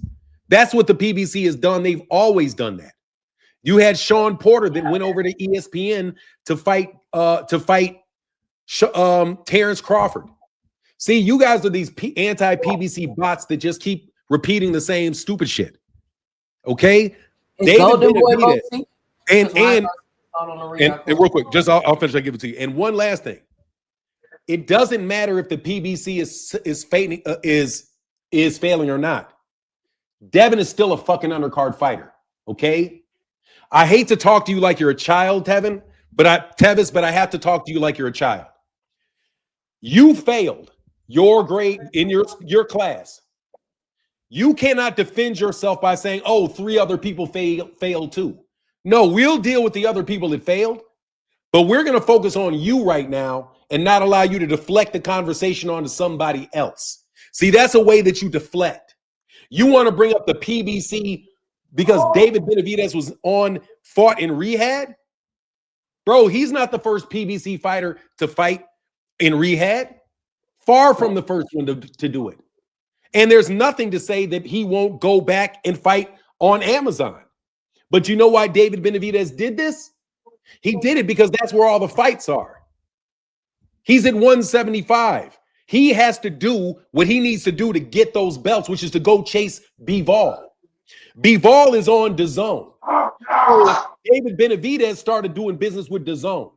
Something that if your boy Devin was serious about, he would have done when trying to fight Tank. He wouldn't have left the PBC when Tank was at the PBC on Showtime, right? And then when he left DAZN, he wouldn't have left DAZN to go to ESPN if he wanted Gervonta. He would have went to PBC if he wanted Gervonta. So what you see out of David Benavidez is a PBC fighter that's saying, I'm going to go over there because that's where the competition is. And Al Heyman saying that is where the competition is, going over there and have your fight. You guys always want to characterize something as if it's a loss for Gervonta or a loss for PBC. The focus of this conversation is for me, is the fact that you guys are trying to pump up a guy that's an undercard fighter in Saudi Arabia. I'm sorry, bro. You cannot tell me you're some big musical star if you have to perform in Indonesia. If you have to perform in Saudi Arabia, you got to perform, and you can't perform in the United States. You talking like you a big time fucking star, and you coming out beef. You're the Commodores to Michael Jackson, and you're talking shit. You like Lionel Richie talking shit to Michael Jackson, nigga. We will replace you.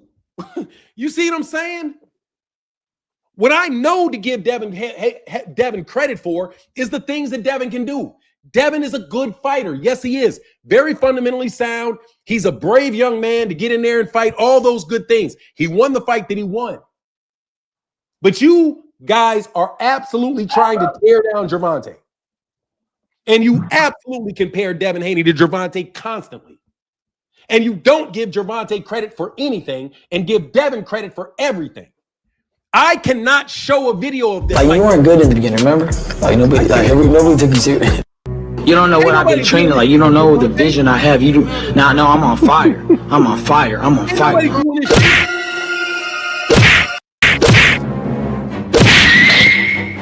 you talking about? I don't believe it. I'm telling you. Let me tell you, I don't believe him. I think Devin Haney's very match made. But again, no black people fuck with Dev. So good luck. And I mean this shit, bro. It's like, how can I say, bro? It's like, say I got a vault and I got 30 pounds of gold, 30 pounds of gold in a vault. I got 30 pounds of gold in the vault. That price is $4,000 an ounce right now, right? Say that's how much I got. You niggas are showing a stack of $100 bills like this. The value of your paper is going down. The value of that gold is going up. That's the real currency, the gold. That shit is a fiat. Devin is a fiat. Devin only gets as much, it's only as big as their media echo chamber makes them. They inflate his importance by talking. But dog, he does not have it. If he had it, he would have never lost to Ryan Garcia. I'm sorry. He would have never lost to Ryan Garcia if he was Floyd. Because Ryan is not that level of fighter, and I don't give a fuck about your ounce of ostarine. I don't. And Toussaint is probably right. You guys look at Rolly like Rolly's a fucking joke, man. Rolly wasn't a joke when he whooped Ryan. Oh, but he's a joke now. And then they'll both be serious, and they'll both be serious competition for Devin. Bill, you are phony. But like I said, Bill, keep it in the super chat, and then I'll talk to you, Bill. No freebies, no bots, no nothing. No more Claymore Reigns, no more motherfucking, no more of those ass niggas coming around me trying to talk. Put it in the super chat, Bill. We both know the deal. Put the money in the super chat, bro. And I did not pay for that fight. Remember I said that. I didn't pay for that fight. So you niggas can talk about, yeah, you gonna say all this shit, but you gonna turn around and watch? No, the fuck I'm not. No, I'm not. And my people ain't paying nothing either. Just so you know. My people ain't gonna pay for nothing that I don't watch. So whatever deals you cut, I didn't watch. So you're not gonna get anything, Bill. Anyway, go ahead and be more bully. My bad. I just wanted to hit that. I missed that one. It's all good, man. You gotta get it off. You gotta get it off. Yes, sir, man. Hey, man, check it out, man. I'm sat back and I watched that fight, and yeah, I picked Norman, but I sat back and I watched the fight, and man, I'm sitting there and I'm looking at this fight, and I'm like, what the hell is going on? I must be in an alternate reality where Devin can't do no right, can't do no wrong. It was ridiculous. I was like, all of the holes that's in his game is still there. You don't move his head off center line. Still standing right there, waiting to be hit. He can be hit to the body at will. And I'm looking and I'm like, come on, dude. Do better than this. I'm like, come on, Norman, what? I'm like, yo, what? I was like, man. No, he wasn't better than that, B-More. I was like, man. Hey, y'all come like, I'll be right back, okay? All right. You good for a second, Toussaint? Yeah, I'm good. I'm on vacation, so I'm good. Oh, that's what's up. All right. All of those holes are still there. You know what I mean? But I know, man, just didn't have the ability to go ahead and get it. You know what I mean? Hey, I gotta admit it. He didn't have the ability to go get it. But I'm not going to sit here and praise Devin Haney. Come on, man. You know what I mean? He's still trash. I still see him as being trash. You know what I mean? He can throw a jab and he can move. And if you get too close, he's going to grab you. Bottom line. That's all I see when it comes to Devin. You know what I mean? And for y'all Haneyacks that think somebody owe y'all an apology because Devin won a fight, y'all out y'all damn minds. Seriously. And stop calling that man the next damn Floyd Mayweather. That nigga like the Bizarro of Floyd Mayweather if Floyd Mayweather was Superman. Come on. That boy nowhere near Floyd. Neither is Shakur Stevenson for that matter. You know what I mean? You're never going to see a once in a lifetime talent like Floyd again. Period. Second hand, Benavidez, he did exactly what I thought he was going to do. And Yardy faded out exactly at the right time. That guy can't go 5 rounds. You know, another problem it is with Yardy, too much muscle. He got too much muscle. That muscle drains oxygen and energy from your body. If you got too much of it, you're gonna fade quick. Any and every time. It don't matter in what sport you in. That's what's gonna happen. You know what I mean? Bam. The boy was like watching a matador in the middle of a ring in the Coliseum in Spain. He was just poking and prodding and doing. Man, the guy did a side shot. He did a side pose like Ole. Pluck that boy with a jab. Martinez, man, he shouldn't even been in that ring against that man. Bam is definitely, he just on another level. He's just on another level. And I saw something that was really good that night when I saw Abdullah Mason go in the ring and get it out the mud. Seriously. Abdullah Mason get it out the mud. You gotta respect any boxer who can go in there and yeah, here's a perfect example. Do like Devin. Get one knockdown and go ahead and coast and just jab, feint, jab, feint the rest of the fight and grab. Oh, I got one knockdown, so I can win this fight easily. All I gotta do is jab, feint, jab, feint. I can't do too much running because they're gonna pull my card on it. But Abdullah Mason, he went in there, he got it out the mud, he gritted it out, he stood in the phone booth with this guy, going to the body, throwing uppercuts, you know what I mean? And hooking at the right time over top of his heart, over his high guard. Abdullah Mason, he made a fight that should have been easy, harder, but at the same time, he still looked good doing it. So you gotta respect that. You know what I mean? I went 4 for 3. I got 3 out of 4 on this card, and I'm like, I'm good with that. But I did want to see Devin lose, and I'm admit I watched the fight because I wanted to see Devin lose. Why? Because him and his daddy are some snake ass motherfuckers. For real. But the sun shines on the dug ass every once in a while. Yeah, that Like pretty my much. daddy always say. And Hey, the Dave. sun shined on his ass Saturday night. Hey, I gotta admit it. Hey, that's what I feel about that. You know what I mean? But I'm just waiting for this PBC card so I can see some real good high level boxing. Wonder who was on that. So Pitbull, that's a good card, isn't it? Let me see. Eastside Cruz.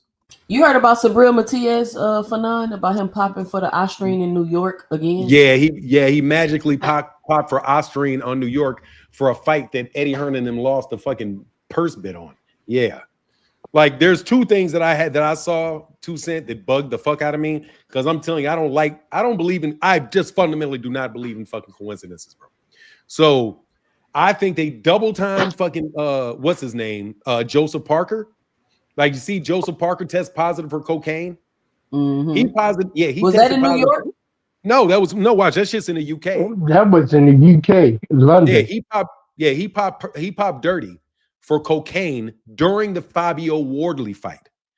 So if Fabio Wardley would have lost that fight, it would have been overturned to a win for or no contest for Fabio Wardley.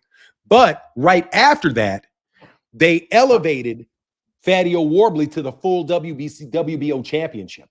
So instead of Joseph Parker getting the fight against Alexander Usyk for undisputed, they forced fucking Fabio Wardley on fucking Usyk. I mean on Joseph Parker. Get a funny ass fucking stoppage, and now Fabio Wardley doesn't even have to fight. He gets a straight up belt. That's all they do. That's what I'm saying. Like this is for me. When the result is what I expect the result to be because of some fucking shady shit behind the scenes, even if I can't figure out the mechanisms of the shady shit, I still think it's shady shit. So the fact that that he popped for Osterine, he vacated after Fabio Wardley won the belt. Then he vacated for Fabio Wardley. He vacated it afterwards, and then he got the full fucking championship. Like I'm saying, that's just Frank Warren. That's something you can predict.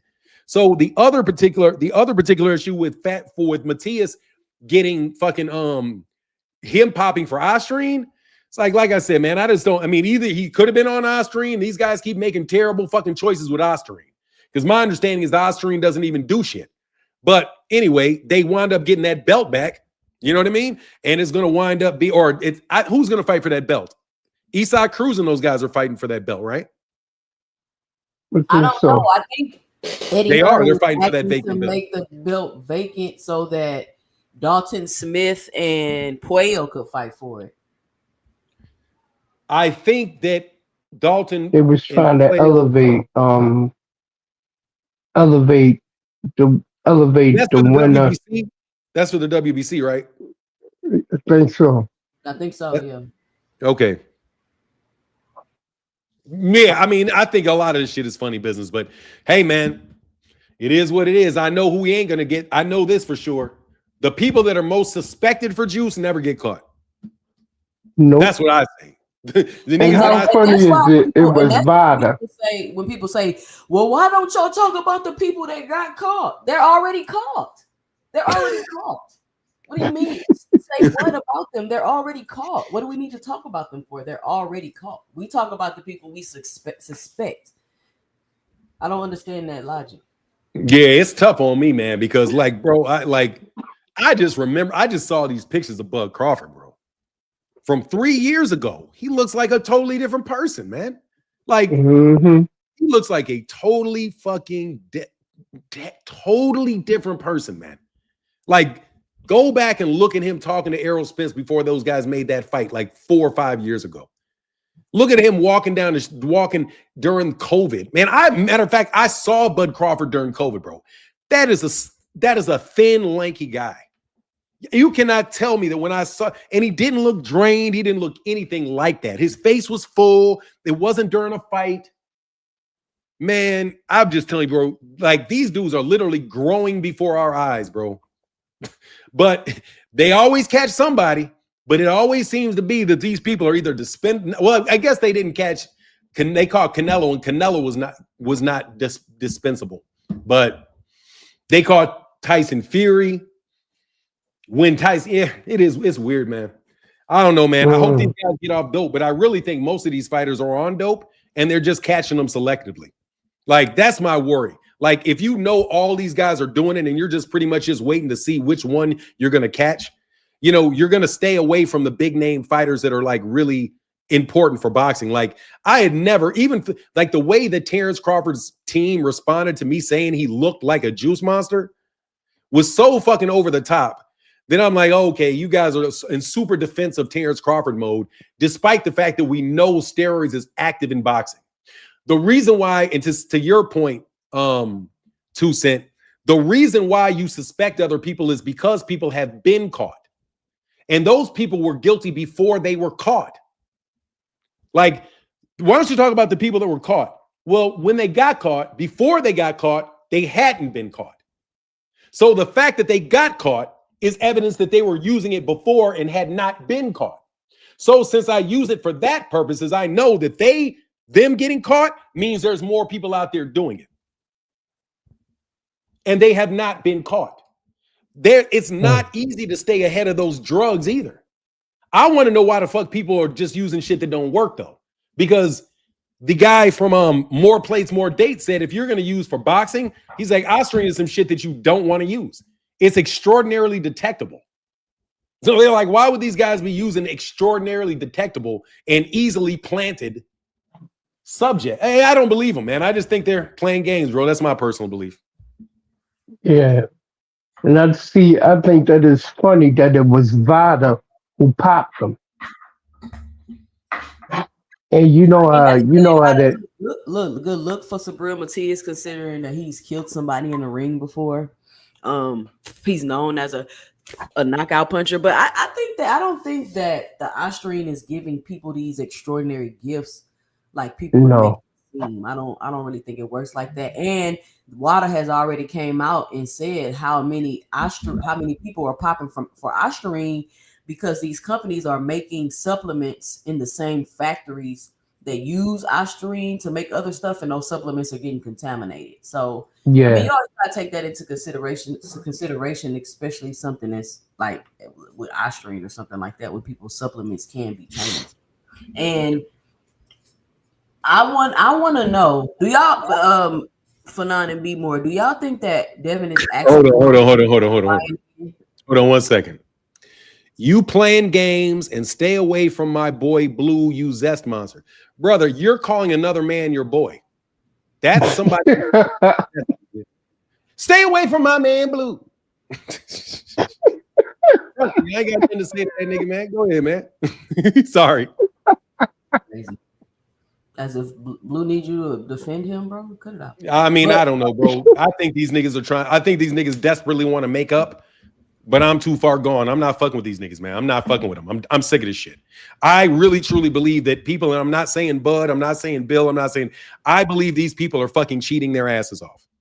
I really do. I really, truly believe that they're playing with people's fight dates.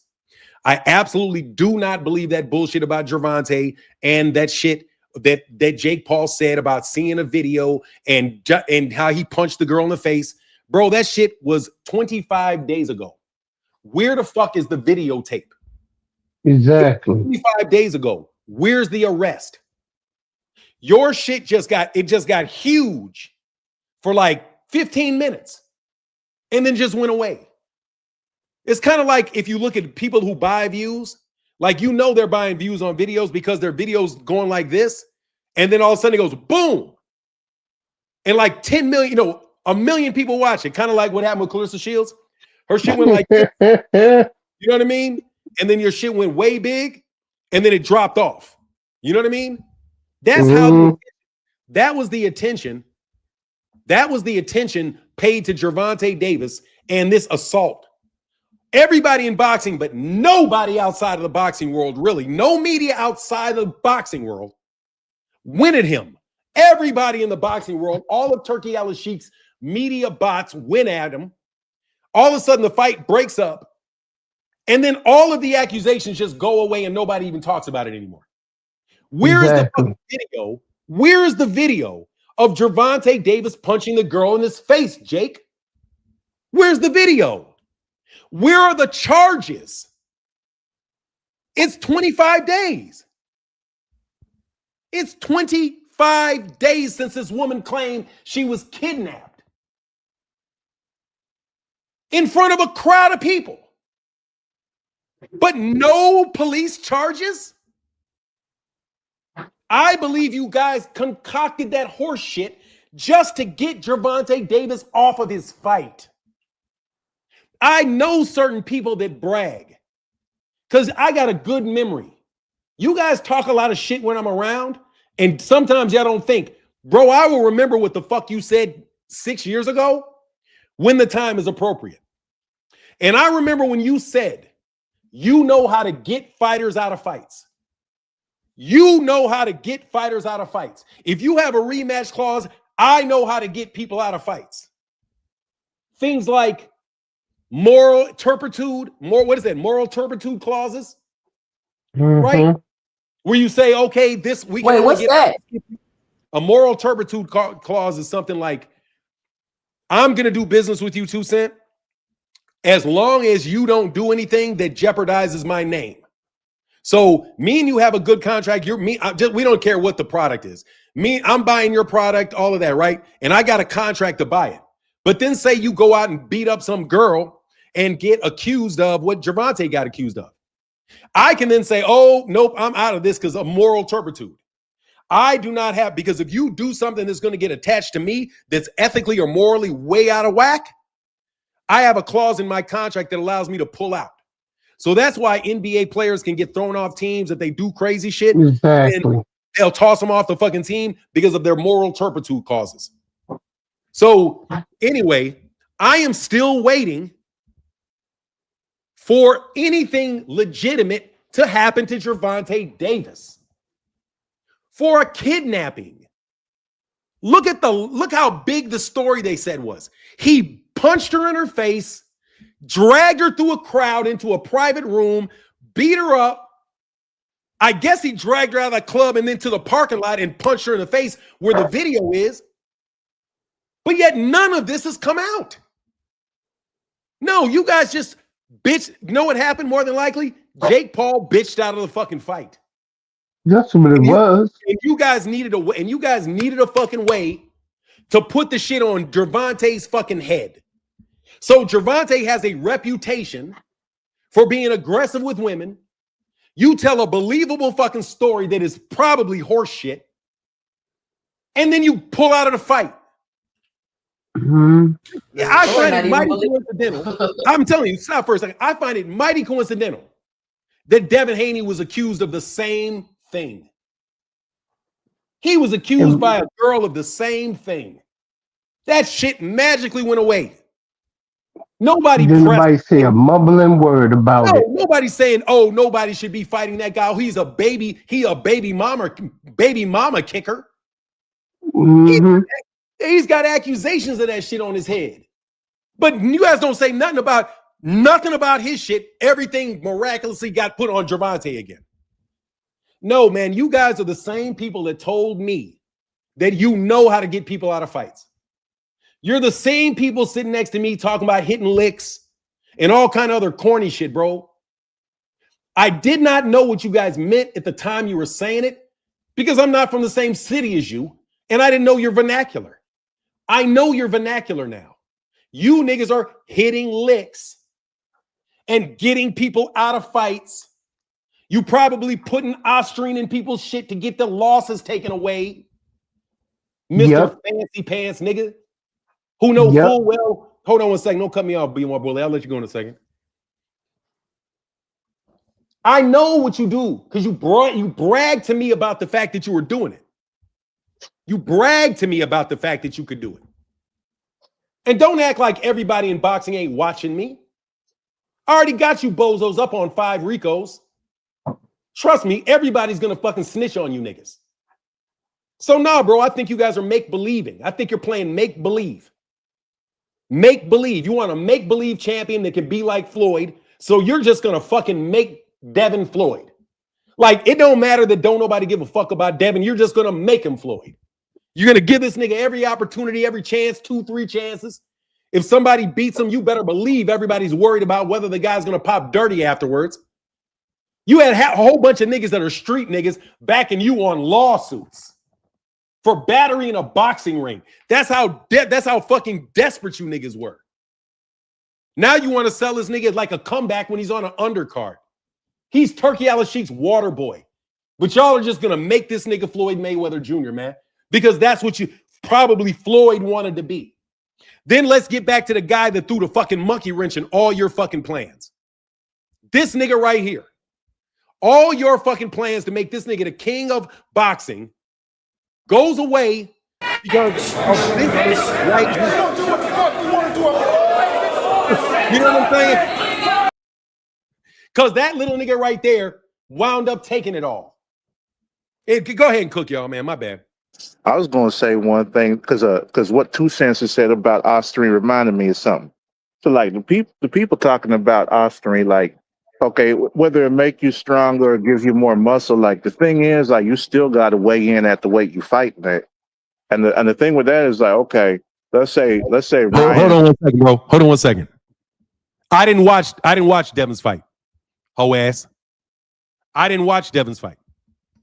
And on top of it, I don't give a shit.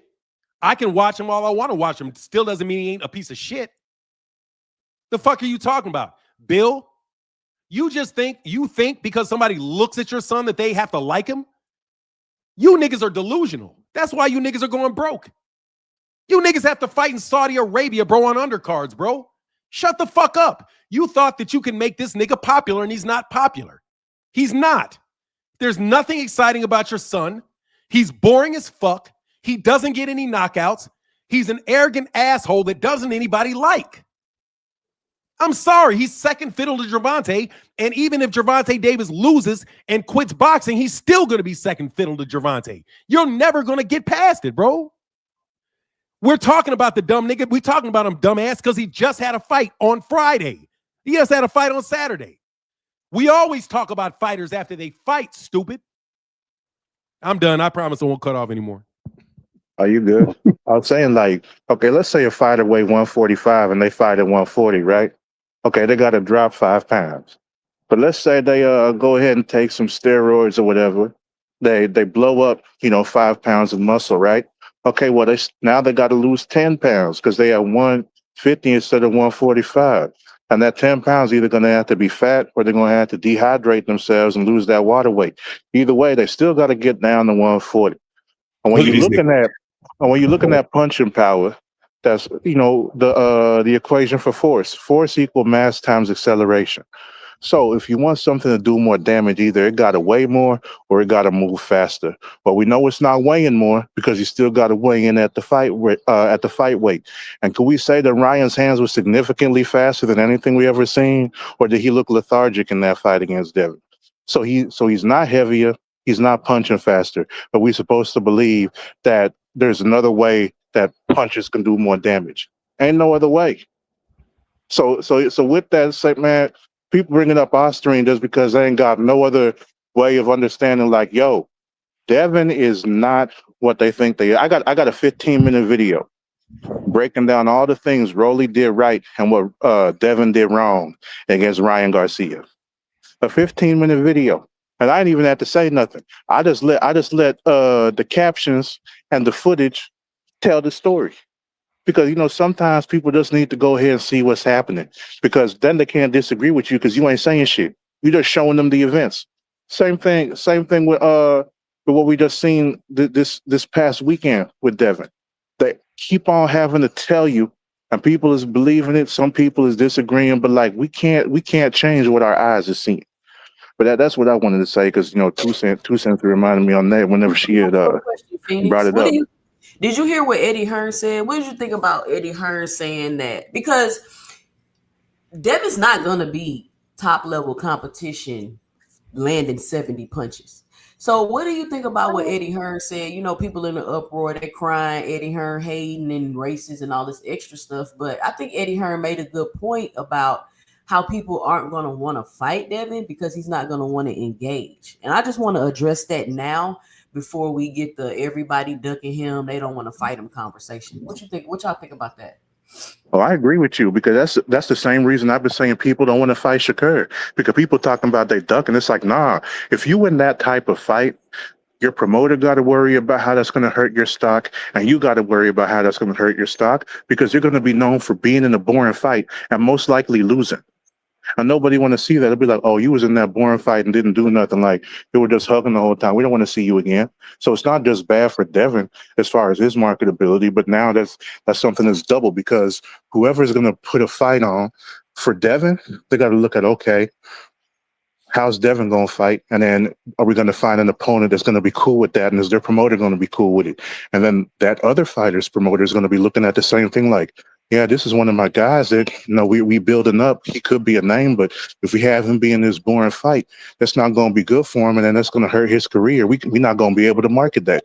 So that's the way it is for Shakur, and that's the way it's going to be for Devin if he continues down this route. So I agree with you on that. Eddie Hearn was telling the truth.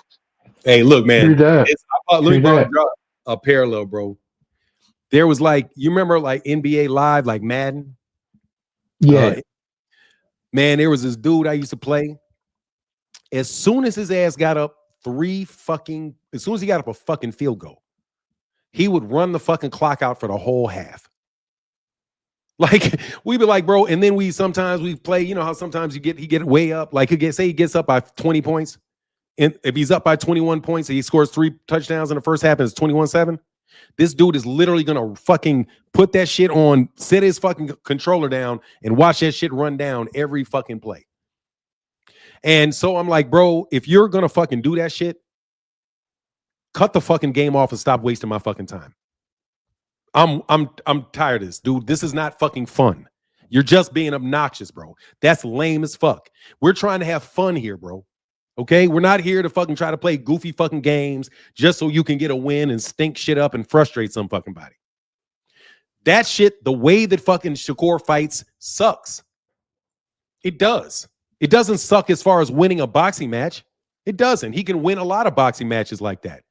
But dog, it's like, fuck. It's like, okay, he's up 3 rounds. Fuck, here it goes. We're going to be sitting here for fucking 3 times, 21 more minutes of this shit. He's just going to move around, touch him 3 times, touch him 3. Man, fuck out of here, bro. This is a waste of fucking time, bro. Meanwhile, I'm watching Deontay Wilder the whole time, fucking face on the screen. Boom! Dog, bro, you're not going to take over boxing with that horse shit. Okay? It's just horse shit at this point in time. You're not really trying to engage the dude. You're just trying to take advantage of a point system that you have a system to take advantage of, dog. You know what I mean? So I don't like it, man. And I don't think anybody really wants to see those type of fights, man. That's why David Benavidez is the one that won.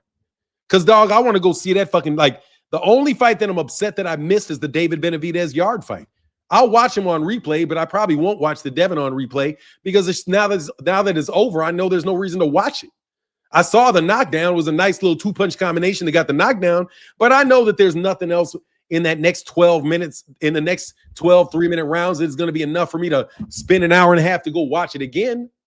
You know what I mean? So, no, I mean, you can say hating's an art, whatever you want, bro. Yeah, hating's an art. Let me tell you about the art of hating. You had to have been a subscriber to my channel for 24 hours before you could leave that comment. That's how I know hating is an art. Because you, sir, Mr. Eric Myers, which is probably, what is the name? Michael Myers, Eric Myers, whatever game you trying to play, King or whoever the fuck you are, with the same names you keep making. I have a limitation on my chat that says that you can't even leave a comment unless you've been a subscriber for 24 hours, which means your dumb ass had to go sign up as a subscriber, then wait for a day to insult me. That means you're a bot, bro. And I know you're a bot. You know you're a bot. And that's all that matters, bro. And again, I bet you there were not 2,000 people that bought that fight for $60. I bet you there's not 2,000 people in the United States that bought that shit. I bet you. I bet you those shit numbers are so goddamn low. And I think that's another thing people don't want to admit for now. They keep trying to be like, oh, you fighting on the Saudi card, you getting worldwide exposure. That's not how that works. It's not even true. It's not even true, first of all. No, it's everybody. Look, I'm sorry, 2 cents. The United States is by definition global. When you fight in the United States, you are fighting globally because every major fighter from every other country comes to the United States to fight. There is no domestic level U.S. fighting. None. The UK has domestic level fighting. They have the Queensland belt and all of those other sub belts. Over there in China, or I'm sorry, in Japan, that literally is their weight classes from 112 to 118. They have a lot of fighters over there, but that's not global. Every global superstar that you really can name in the sport of boxing is from America, because America is a global power. And let me tell you something else. Televisions are available throughout the entire planet. When Mike Tyson was fighting in the United States, it isn't like you British people didn't see his fights. You saw his fights when they were in the U.S. When Floyd Mayweather Jr. fought in the United States, you all saw the fight. What are you talking about? It's like saying Michael Jackson only because he was American wasn't global. Almost every global music star comes to the United States. This is the big stage in the United States. What Turkey's trying to do is trying to move the stage to Saudi Arabia because he thinks it's a tertiary sport and that eventually he can have everybody looking like the big fights are over there. But that's not happening.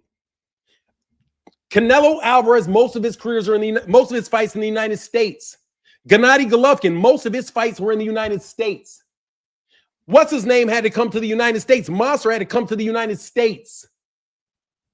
Terrence Crawford fights in the United States. Muhammad Ali, the vast majority of his fights, United States. Mike Tyson, United States. That is you, UK. Let me tell you what that shit is. You UK guys try to make yourself feel better by calling yourself global because you get to drive from the UK to France. That is a goddamn bus ride, bro. That's not any space. Do you know how far it is on the globe? Let me just break this to you. Do you know how far it is on the globe to travel from LA to New York? It is way further than trying to go from fucking the UK to Spain. You can fit all that global section you got into Texas. But yet y'all are global. Bro, you guys are just repeating a bunch of dumb shit that Europeans believe. We are global in the United States. We have all of the northern hemisphere, northwest hemisphere, all the way down to the fucking South Pole. Last time I checked, that's half the world. It's half the world is over here. But you think we need to be in the Eastern Hemisphere to be global. No, you just mean that you're in the Eastern Hemisphere. You don't mean global. You mean that you're in the Eastern Hemisphere. We're in the Western Hemisphere, and we don't need you. That shit be killing me, bro. No way do you go, like, listen what they said. They said, oh, David Benavidez got international exposure with Anthony Yard. Anthony Yard is some big fucking global superstar now. And you know what they're trying to do with Conor Ben too, Fanon. Conor Ben talking about I'm the money man, I'm the like Conor Ben. Who are you, Conor Ben? Because you beat a drained Chris Eubanks and you let him beat you the first time. He couldn't even stand up straight. How did you get beat by Chris Eubanks that was so drained? Like seriously. Now all of a sudden Conor Ben is the man and the fight to make and who Conor gonna fight next. Like y'all not about to play in my face with this. Y'all are not. Conor Ben is a drug cheat. Now all of a sudden y'all don't have a problem with drug cheats. I don't understand. Man, and then he's not gonna want to fight him. But I heard Conor Ben's probably not gonna want to fight Devin. Probably not gonna want to fight him. Why? Because Devin's going to exactly what they brought up. Because Devin Haney's going to snooze the fucking place up. Because Devin's going to snooze that shit up against Conor Ben. It's going to be a boring ass fight with 70 punches landed. That's it, dude. There's 70 probably punches less than that. Yeah, you're not going to give any. Devin is not going to fight hard enough to give anybody a chance to get an opening. So no, bro, they're probably going to be like, nah.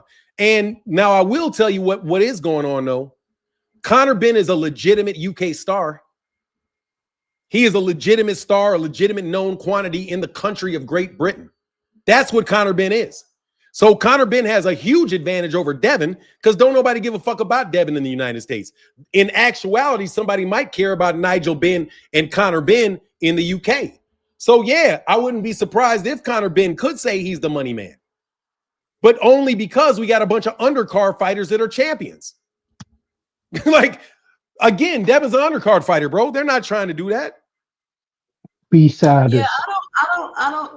They're really acting like Devin Haney is. These fighters are not undercard fighters. Like y'all shitting on the people that's headlining cards, got their own fan bases like Boots and Tank, and then y'all are trying to big up and magnify people that's fighting in the middle of the street with no audiences, people that's fighting in Saudi Arabia in the middle of the day with football on, ain't nobody watching it. Like y'all aren't being realistic. Just because they got a sugar daddy and they can make money, they're not producing that revenue. Somebody is giving it to them. Why do they always do this shit, bro? Even if let's say Terrence Crawford rematch with Canelo, and I want to ask you about that too, Fanon, and he makes $100 million. That's not impressive to me. You didn't generate that $100 million. Somebody just gave it to you. That's not the same thing. It's not. And that's why it's not respected the same way. Y'all think y'all can just throw numbers out there of somebody getting paid.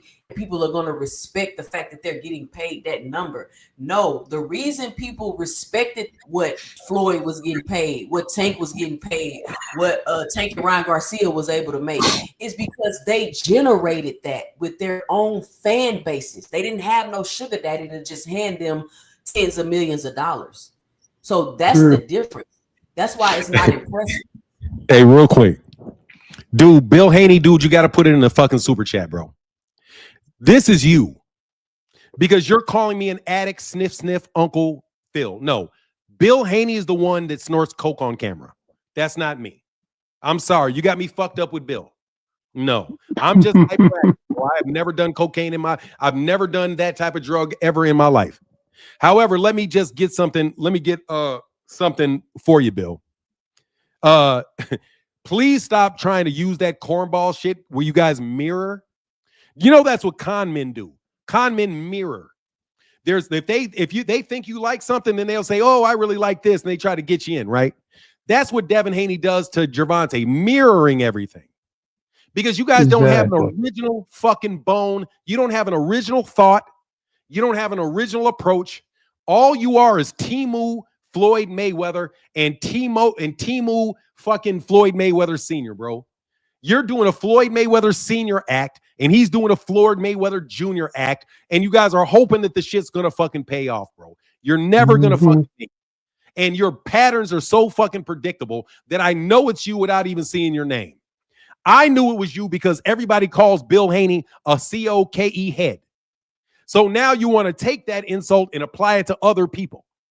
That's all you guys do is bite and steal from other people.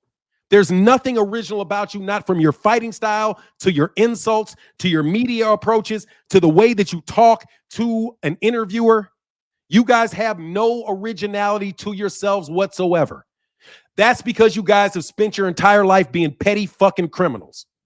Okay? Little get over artists whose mind is set on always trying to get over, always trying to slick, and always trying to fake it till you make it.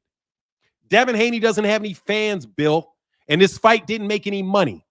And Bill Haney, Devin did not get any fucking money out of that damn Ryan Garcia fight because your dumbass signed him up for a net profit deal, which means he won't even know where the costs went. Okay, Bill? So unless you want me to pull your contracts up again and you want me to go into exactly what the fuck I really think about your thieving ass, you better get the fuck from around me. Okay? Because I ain't even pulling shit that I could be pulling. We just going to keep it at the simple shit. Go ahead, 2 Cent. And by the way, Bill's the cokehead, not me. And guess what? You're on tape doing it, brother, like this. Excuse me. And I was on the phone with you, and I had to call people and say, man, what the fuck is wrong with Bill Haney? This nigga, is he on? I had to ask niggas if you was on something because you were fucking zooming so bad. So fuck off, Bill. Go ahead. I'm sorry, man. I expect that nigga to be in this comment section today, and I'm asking, and since I know you're here, Bill, and I know you niggas listen to me every fucking morning, whether you try to counter program me with a snitch or not, try to counter program me with a snitch or not, I know you're here, boy. And your boy ain't make no money in that last fight. Stop lying. You ain't got no 12 fight, no 3 fight. You don't think he got a $36 million deal? No, he's on an undercard. I ain't got a sugar daddy over there. These niggas are, I'm sorry. If my son is walking, nigga, you're on the undercard. You want me to believe that? They told Bill and them both said, listen, I don't believe Brian Norman Sr. And I'm going to tell you why I don't believe Brian Norman Sr. Because Ryan Garcia confirmed with Devin that they both made $30 million. They both said it. Ryan said he made 30 against Devin, and Devin said he made 30. They both issued a joint statement about how much money, and it wind up being a lie. So the second time around that they both issue a joint statement about the money, I think it's a lie. I don't believe Brian Norman Sr. I believe Brian Norman Sr. could have heard it, and he went out of his way to say it because you guys always want to market these fights based off how much money he's making. Bullshit. He's on an undercard in Saudi Arabia.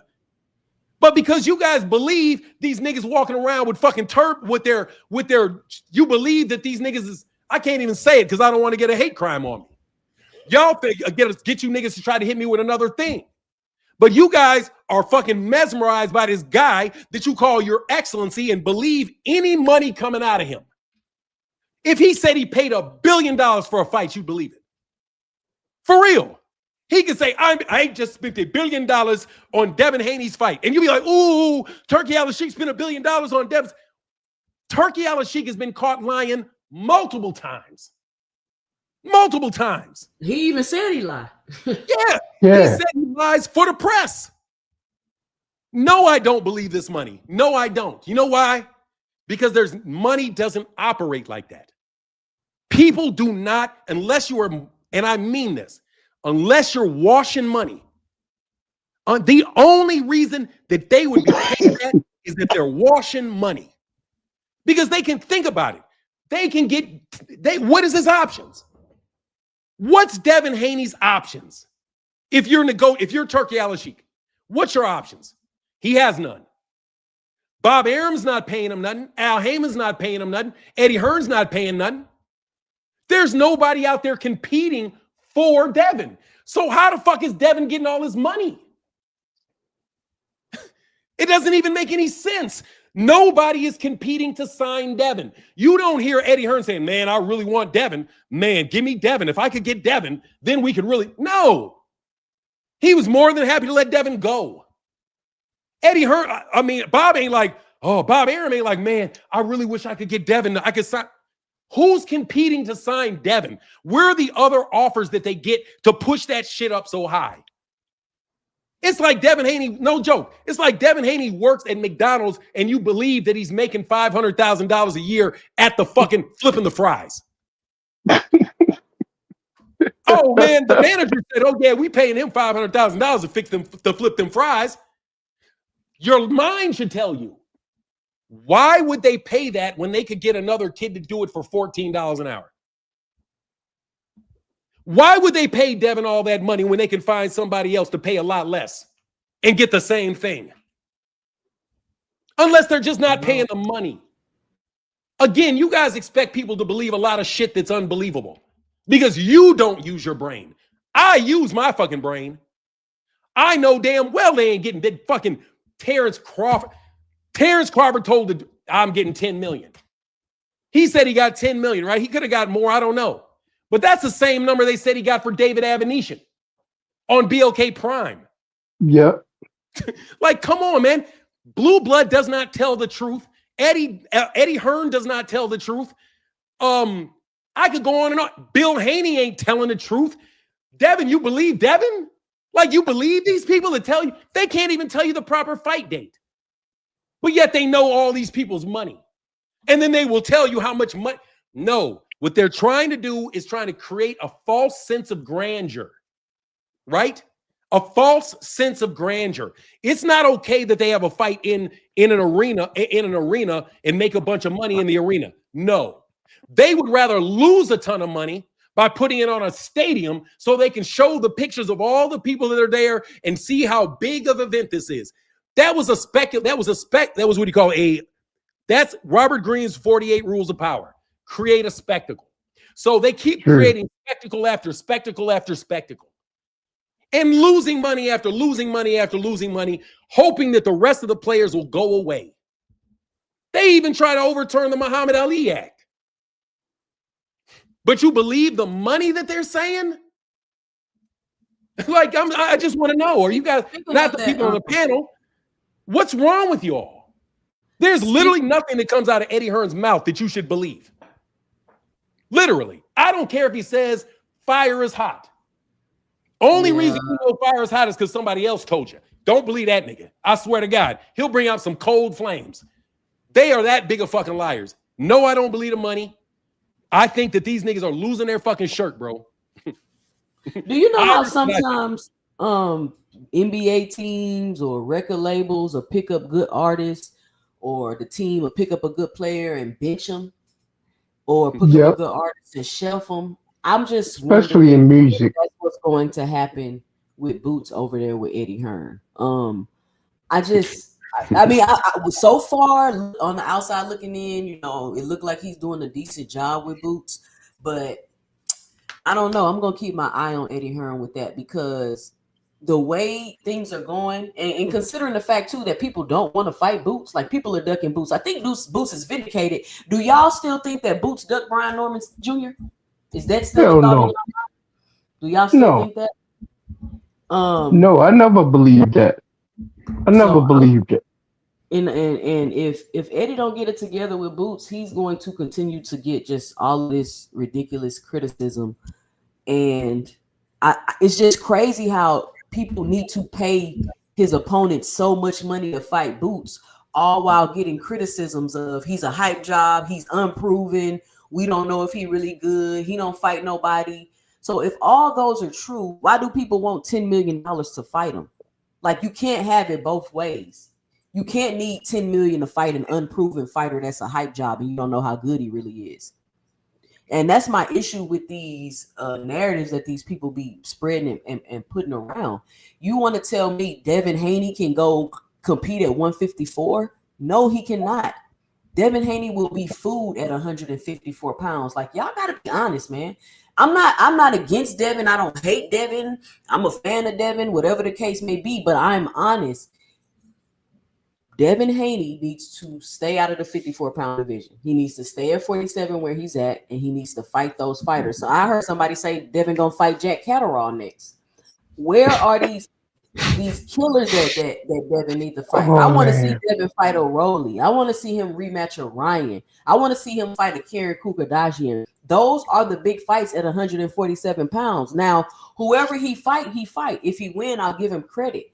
But I'm not going to sit here and hype up and Johnson bounce every single win he got when he's not fighting the big names. That's what y'all want Boots to do. How come it's okay for Devin and all these other fighters to go fight and collect accolades, but y'all treat Boots like he's never been a unified champion? Y'all are saying Boots need to do more before he fight Virgil Ortiz, and Virgil Ortiz ain't never been a champion. Can y'all explain that to me? Because I'm confused about that. You want to try that? That's that B-side boxing bitches club. That's what it is. That's what those clowns believe. Plain and simple. Oh, if we grab enough belts and say we got all these accolades, that would generate in people saying we're the best in the world. Not the fact that Shakur moved up to 135 and haven't really fought any damn body. But yet they want to throw that tag on Tank. You know what I mean? The same thing with Devin. Who are you going to fight now? Bro? They always say, saying like, oh, no, sorry. I never mind. I'm sorry. I'm cutting off you too much, man. Go ahead. I'm sorry. Oh, yeah. You know, but that's that B-side bitches boxing club thinking. That's how they are.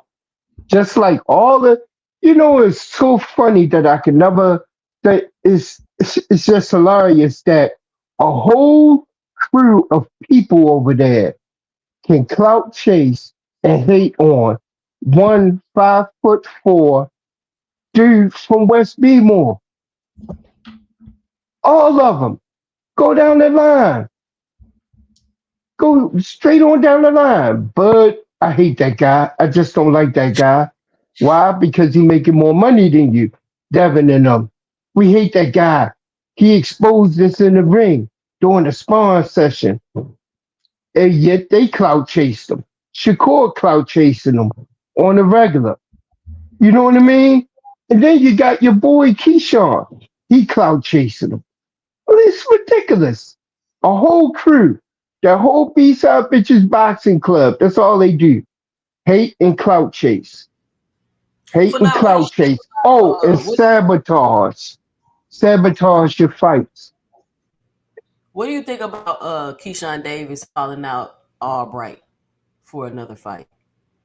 Keyshawn Davis for Albright? I mean, I'll take any fight for Keyshawn. I just want to see Keyshawn come back, man. He's already beat Albright. You know he's already fought Albright, right? Yeah, I know he already fought. I know he fought him. And somebody said that they thought that he might have. I thought there was some controversy about that fight when he fought. He got popped for smoking weed, so he got a no contest. Yeah. I mean, I just want to see Keyshawn get back. That's it. I think he want to fight him. Who y'all believe Eddie rides with, Devin or Boots? Man, Eddie is gonna ride with Boots easy, because Boots is the real deal. Devin ain't the real deal. I don't give a shit what you say. I mean, I'm sorry, bro. Devin to me, I ain't the biggest fan. I think Jaron's got a much bigger upside than Devin Haney does as far as his ability to fight, bro. And eventually, I don't know how long Devin's going to stay at 147. I don't know how long he's going to be able to stay because I think that dude really is like, it's like Bud. Once Bud popped up out of 147, it's like he just kept growing. So I have a suspicion that Devin is going to keep growing. That's what I think.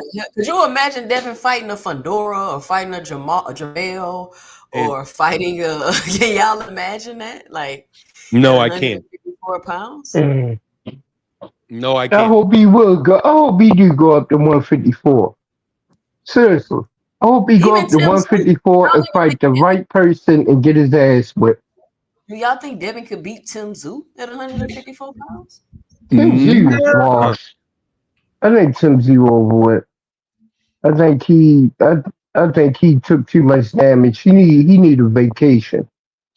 You know. Yeah, it'll be like a 50. It'll be like a 60. If he can find a way to throw 60 punches during the whole fight, he can beat him. But that dude's probably too big. But I don't know, man. Like I'm telling you, dog. Like genetics don't work like they used to work. Like when I was a kid. Like for me, when I turned 30, I mean. Everybody knew that when you got to be, 27, 28 years old, that your body was not going to hit puberty. You know what I mean? It's kind of like, when we were kids, once you hit 18, you're like, or 19, like, damn, I'm not going to be 6'4".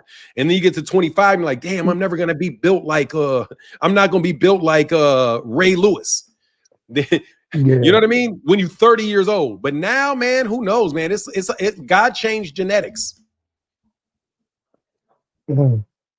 The evolution. God changed genetics. Now men can put on 15, 25 pounds of muscle at 35 years old and not be on steroids.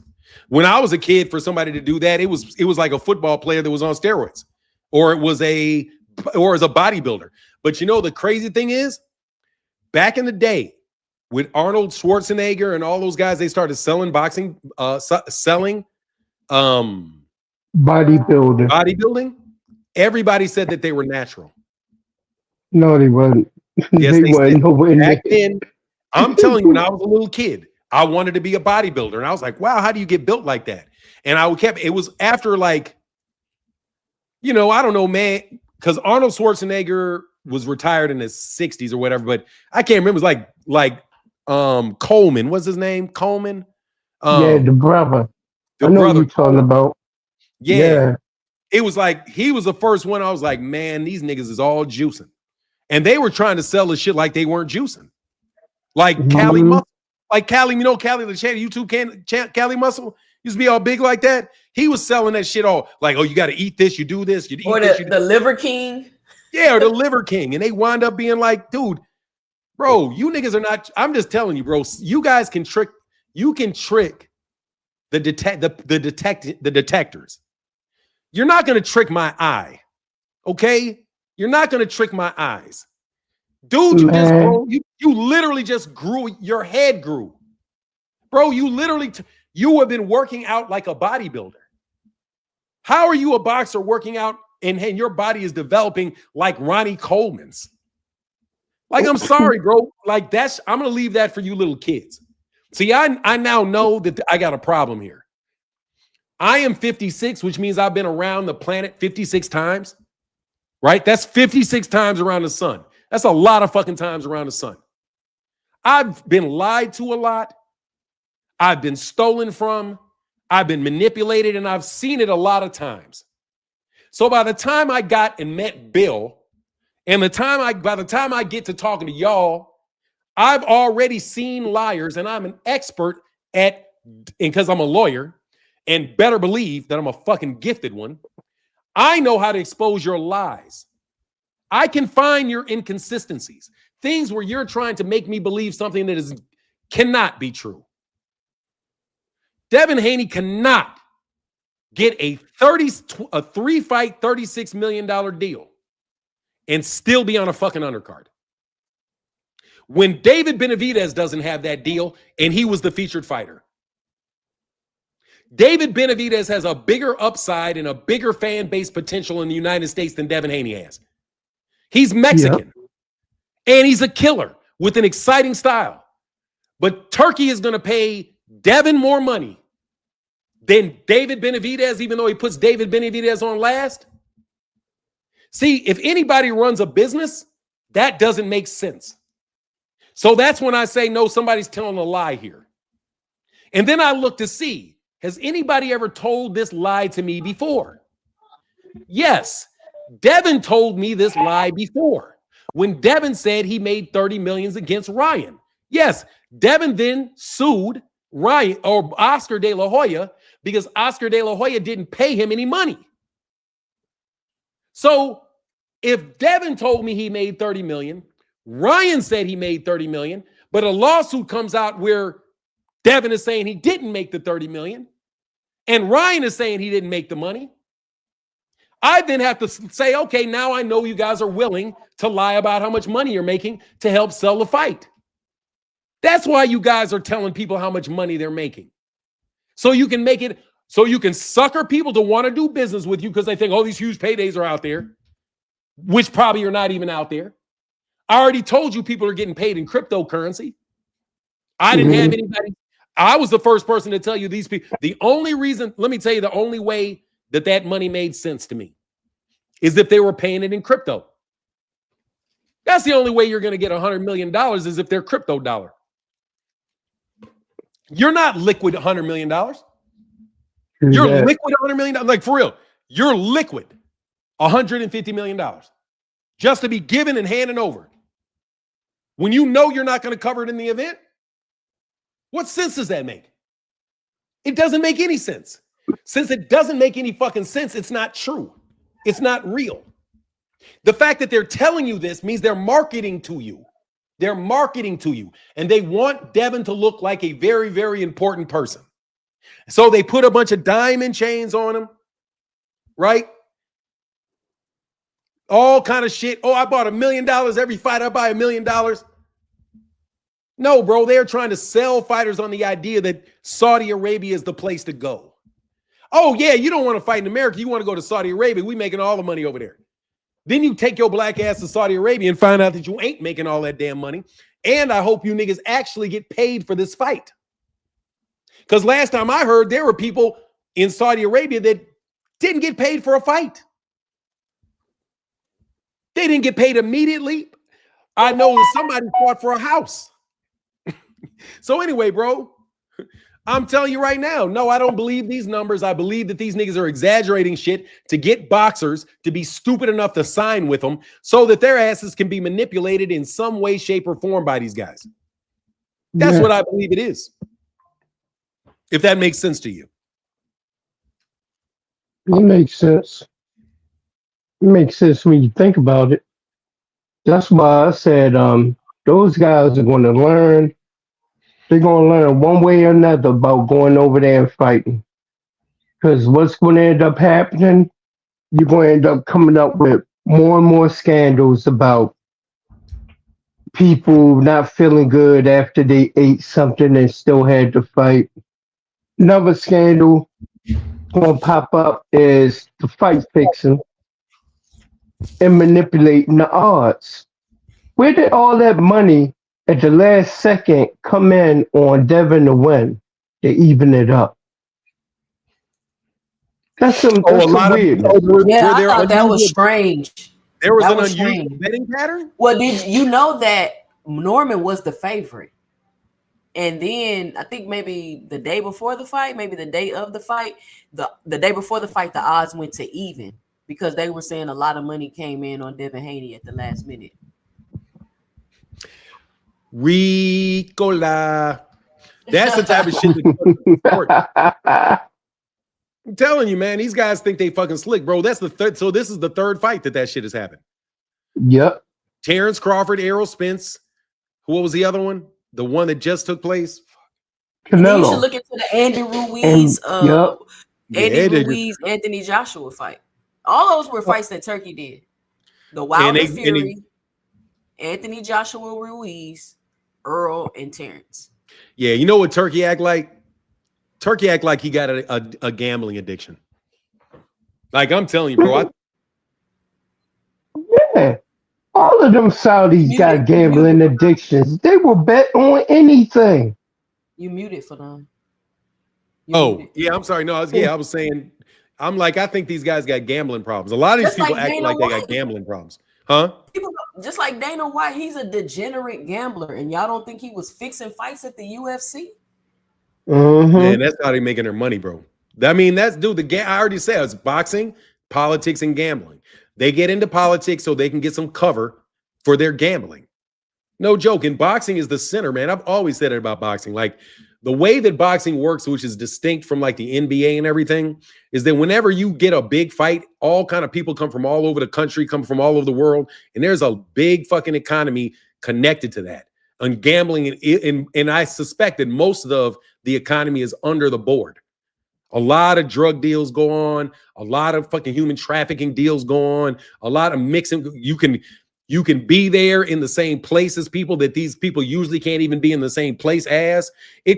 Boxing creates a lot of openings for the underworld to take advantage of. And that's why they've always been so involved in it. And they're still involved into it. They're still involved to this day, And, I don't want to put everybody out on blast, but I will tell you, bro, that everything that you guys are doing is so easy to see.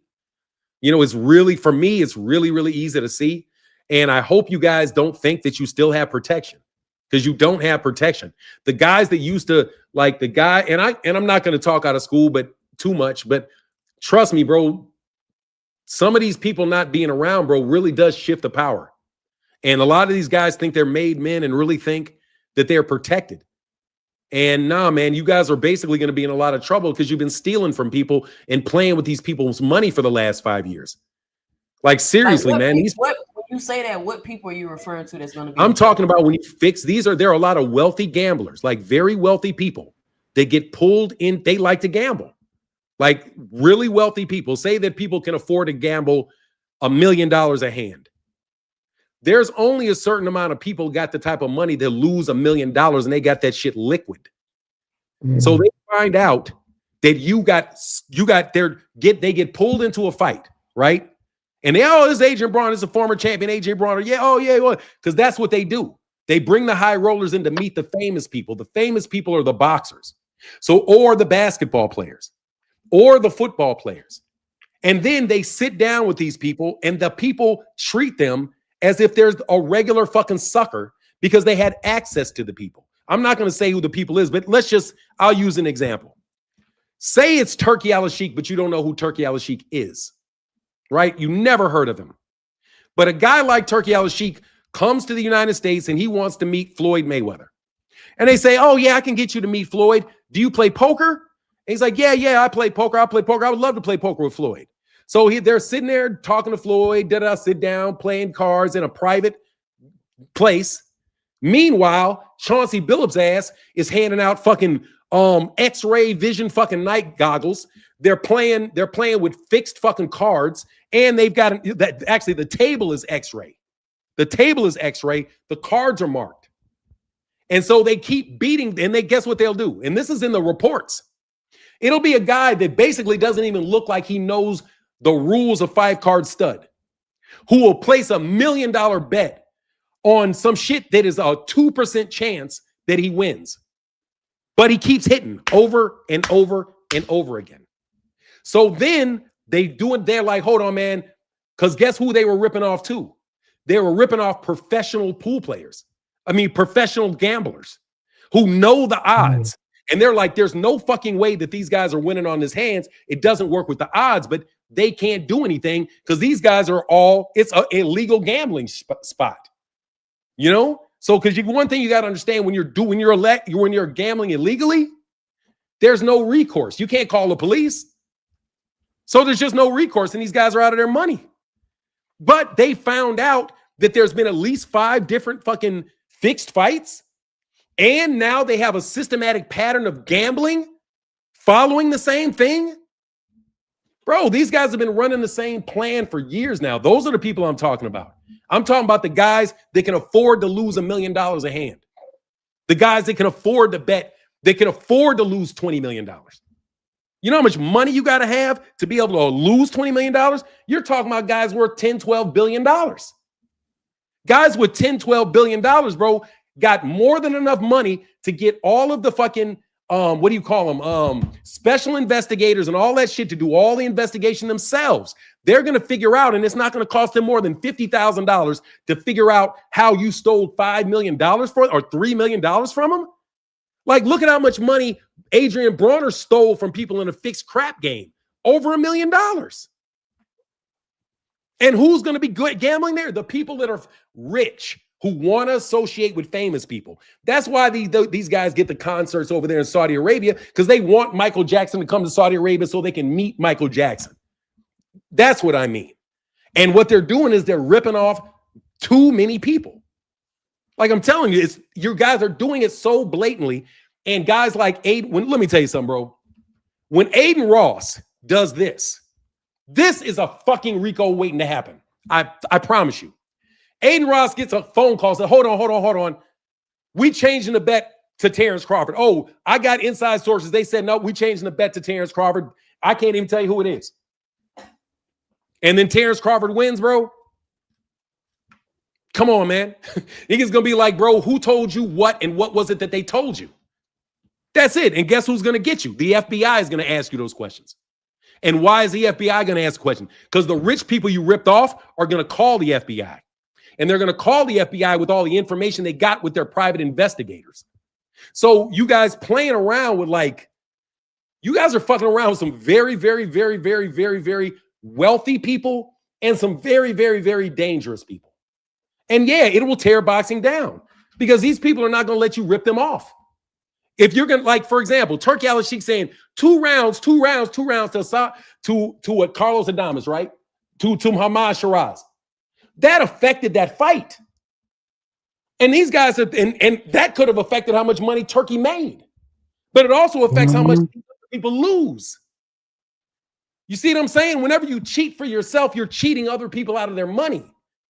You didn't just steal the money. You also ripped off them because they never had a realistic opportunity to make any money off of you. Right? You're not even gambling. They're the only ones gambling. Like when you fix a fight, it's not gambling anymore. It's not. And these guys are bragging about it. Like I'm telling you, I'm surprised. The only reason that most of you niggas ain't in jail is there's not enough police officers. Because that's self-snitching right there. 100% self-snitching. But anyway, that's the people I'm talking about. And you should avoid trying to steal from them at all. I'm telling you, I wouldn't do it. If there was $100, I know certain people, if there was $1,000 stack on the floor and they walked off and I leave that shit sitting right there. Or I would grab that stack and go run and say, hey, man, I think you dropped your stack. But no, y'all want to sit up there, get introduced to billionaires, and then you want to rip them off playing dice. You want to play these people for suckers. Think about it. Every time you have a fight that is, you already know the outcome, and that you're inviting people to bet on it, bro, you're not gambling and they're not gambling. That's not gambling when you fix it. What it is a hype. What it is theft. So basically, think of how many people, whenever you fix a fight, how many people you stole their opportunity for money. Because watch this shit. You won your money, right? But they lost their money. Right? They lost their money. Because you set them up and asked them to lose their money on something you knew was not real to begin with. That's why I'm telling you about these RICOs. There's no way these niggas ain't going to jail. And in fact, if I was them, nigga, I would be snitching and telling you to put me in jail. There's a reason why Daniel Kinahan comes to the United States. And they try to push Daniel Kinahan to be the one that's going to reform American boxing. Why is that? Because Daniel Kinahan can't get put in an American prison. That's the only answer. The reason is Daniel Kinahan, because he's sitting over there in Dubai, could do whatever he wants in the United States through surrogates, but you can never put him in jail for what he does. Same reason for Turki Al-Sheikh. Why do you want Turki Al-Sheikh so bad? Because Turki Al-Sheikh probably can't get put in jail for any of the fucking shenanigans that go on underneath his fights. That's why. I'm telling you, man, that's why I don't gamble. I would never gamble on boxing. I'm not telling you any particular fight that's fixed, but you saw this shit, didn't you? Did you see the wink in the eye? You saw that dude with his eye? Yep. Yep, I seen that winking and nod. Yeah, a wink that messed up a lot of people's money. Like we not supposed to believe that cats are out here taking dives in fights. Let me tell you, Come bro. on. You know for sure something's happening right now. Somebody is in a store somewhere shoplifting. We know that. We don't have to know who's doing it. Why? Because we know the patterns. There's millions and millions of people out there. There are people shoplifting because we know they do it. You don't have to act like you won't believe that shoplifting ever takes place. Yes, we know shoplifting takes place. So don't be surprised if I tell you, yeah, I know that there's 15, 20 stores where people are getting shoplifting. Just guess also we know somebody's buying some KOKAIN right now. Crime is real. Crime really happens. It happens in boxing, and boxing is notorious for it. I just find it funny that with all of this shit, the most notorious sport for cheating, funny is you guys can't ever see cheating. You can't ever see it, even though it's right there. That's what's crazy, how people will say this is the most corrupt sport, but then when you point out the corruption, they don't want to talk about it or they want to call you names. Like, how can it be the most corrupt sport, but we can never talk about the corruption? It's a part of the sport. Corruption is a part of boxing. That's why this whole people acting like it's so much integrity in the sport and it's that's not boxing. Like, I don't understand why y'all even be talking like that. There is no integrity in this sport. It's boxing, y'all. Like, y'all got this romanticized view of what y'all think about. How can Ryan Garcia be getting another title shot? He just lost. It happens all the time, y'all. It's boxing. Yeah, dude. Especially with politics. That's where all the corruption come in when it comes to politics, dealing with these belts. Seriously. That's where all the politics. Yeah. And that's why you can't try to cry and ride these belts and act like just because somebody getting accolades, that means they're the best. Like, I think somebody was trying to tell me, oh, Brian Norman was the #1 in the division. He was the champion. That means he's the best. No, it doesn't. That does not mean he's the best. It doesn't mean that, clearly. So I don't know what's this push to just focus on accolades. Accolades don't get you fans. Accolades don't put butts in seats. Like, honestly, nobody cares about the accolades. They really don't. Anytime people talk about great fighters or fighters from the past, do they bring up their accolades? No. They never talk about their accolades. Y'all can't even tell me what accolades these fighters have. I'm asking all these hardcore fans what belts these fighters have and what, like, who was the WBC champion in 2015 in the 147-pound division? Nobody has the answer because y'all really don't care about these accolades. Keith Thurman. It was Keith Thurman. That's what I'm saying. But the hardcore fans can't answer that. They don't even know. They don't have. Yeah, because these dudes ain't real, man. These niggas are bots. But I'm telling you, man, they bots. Like, that's how I disrespect them. They know they bots. 2 Cent. Ray, you know Claymore Rain is a bot. Claymore Rain been a bot. And like, that's not an honest conversation. You can't have honest conversations with bots. You just can't. I mean, you know what I mean? That's why I've waged war on the hardcore fans, because they just a bunch of hypocrites. And the stuff they say, it just don't make common sense. It really doesn't. It really doesn't. So, and we y'all about that a little bit. I'm over my time. All right. All right. All right, y'all. All right, brother. Peace and blessings. Love. Peace and blessings to you. Thank you. All right. I'll remove you. So, yeah, man, look, Claymore Rain definitely a bot, man. That nigga's the biggest bot I've ever seen in my life, man. Claymore Rain I think the nigga got new teeth. I think he made enough money botting to buy new teeth. But let me get up out of here, man. Much love to everybody in the chat. Thank y'all so much for supporting in the super chat today. It really means a lot, especially you, Bill Haney. I appreciate you coming over here. Tevin, thank you very much for supporting the channel. Appreciate the money, bro. You said David is Davis. David, it is David. Saw the PBC boat sinking. That's why he's out here in rehab. He's out there in rehab. He got offered a lot of money for a championship belt, bro, and he did a smart thing. Congratulations to him. You know what I mean? Anyway, that's it for me. Holla, and I hope y'all enjoyed the show. Deuces.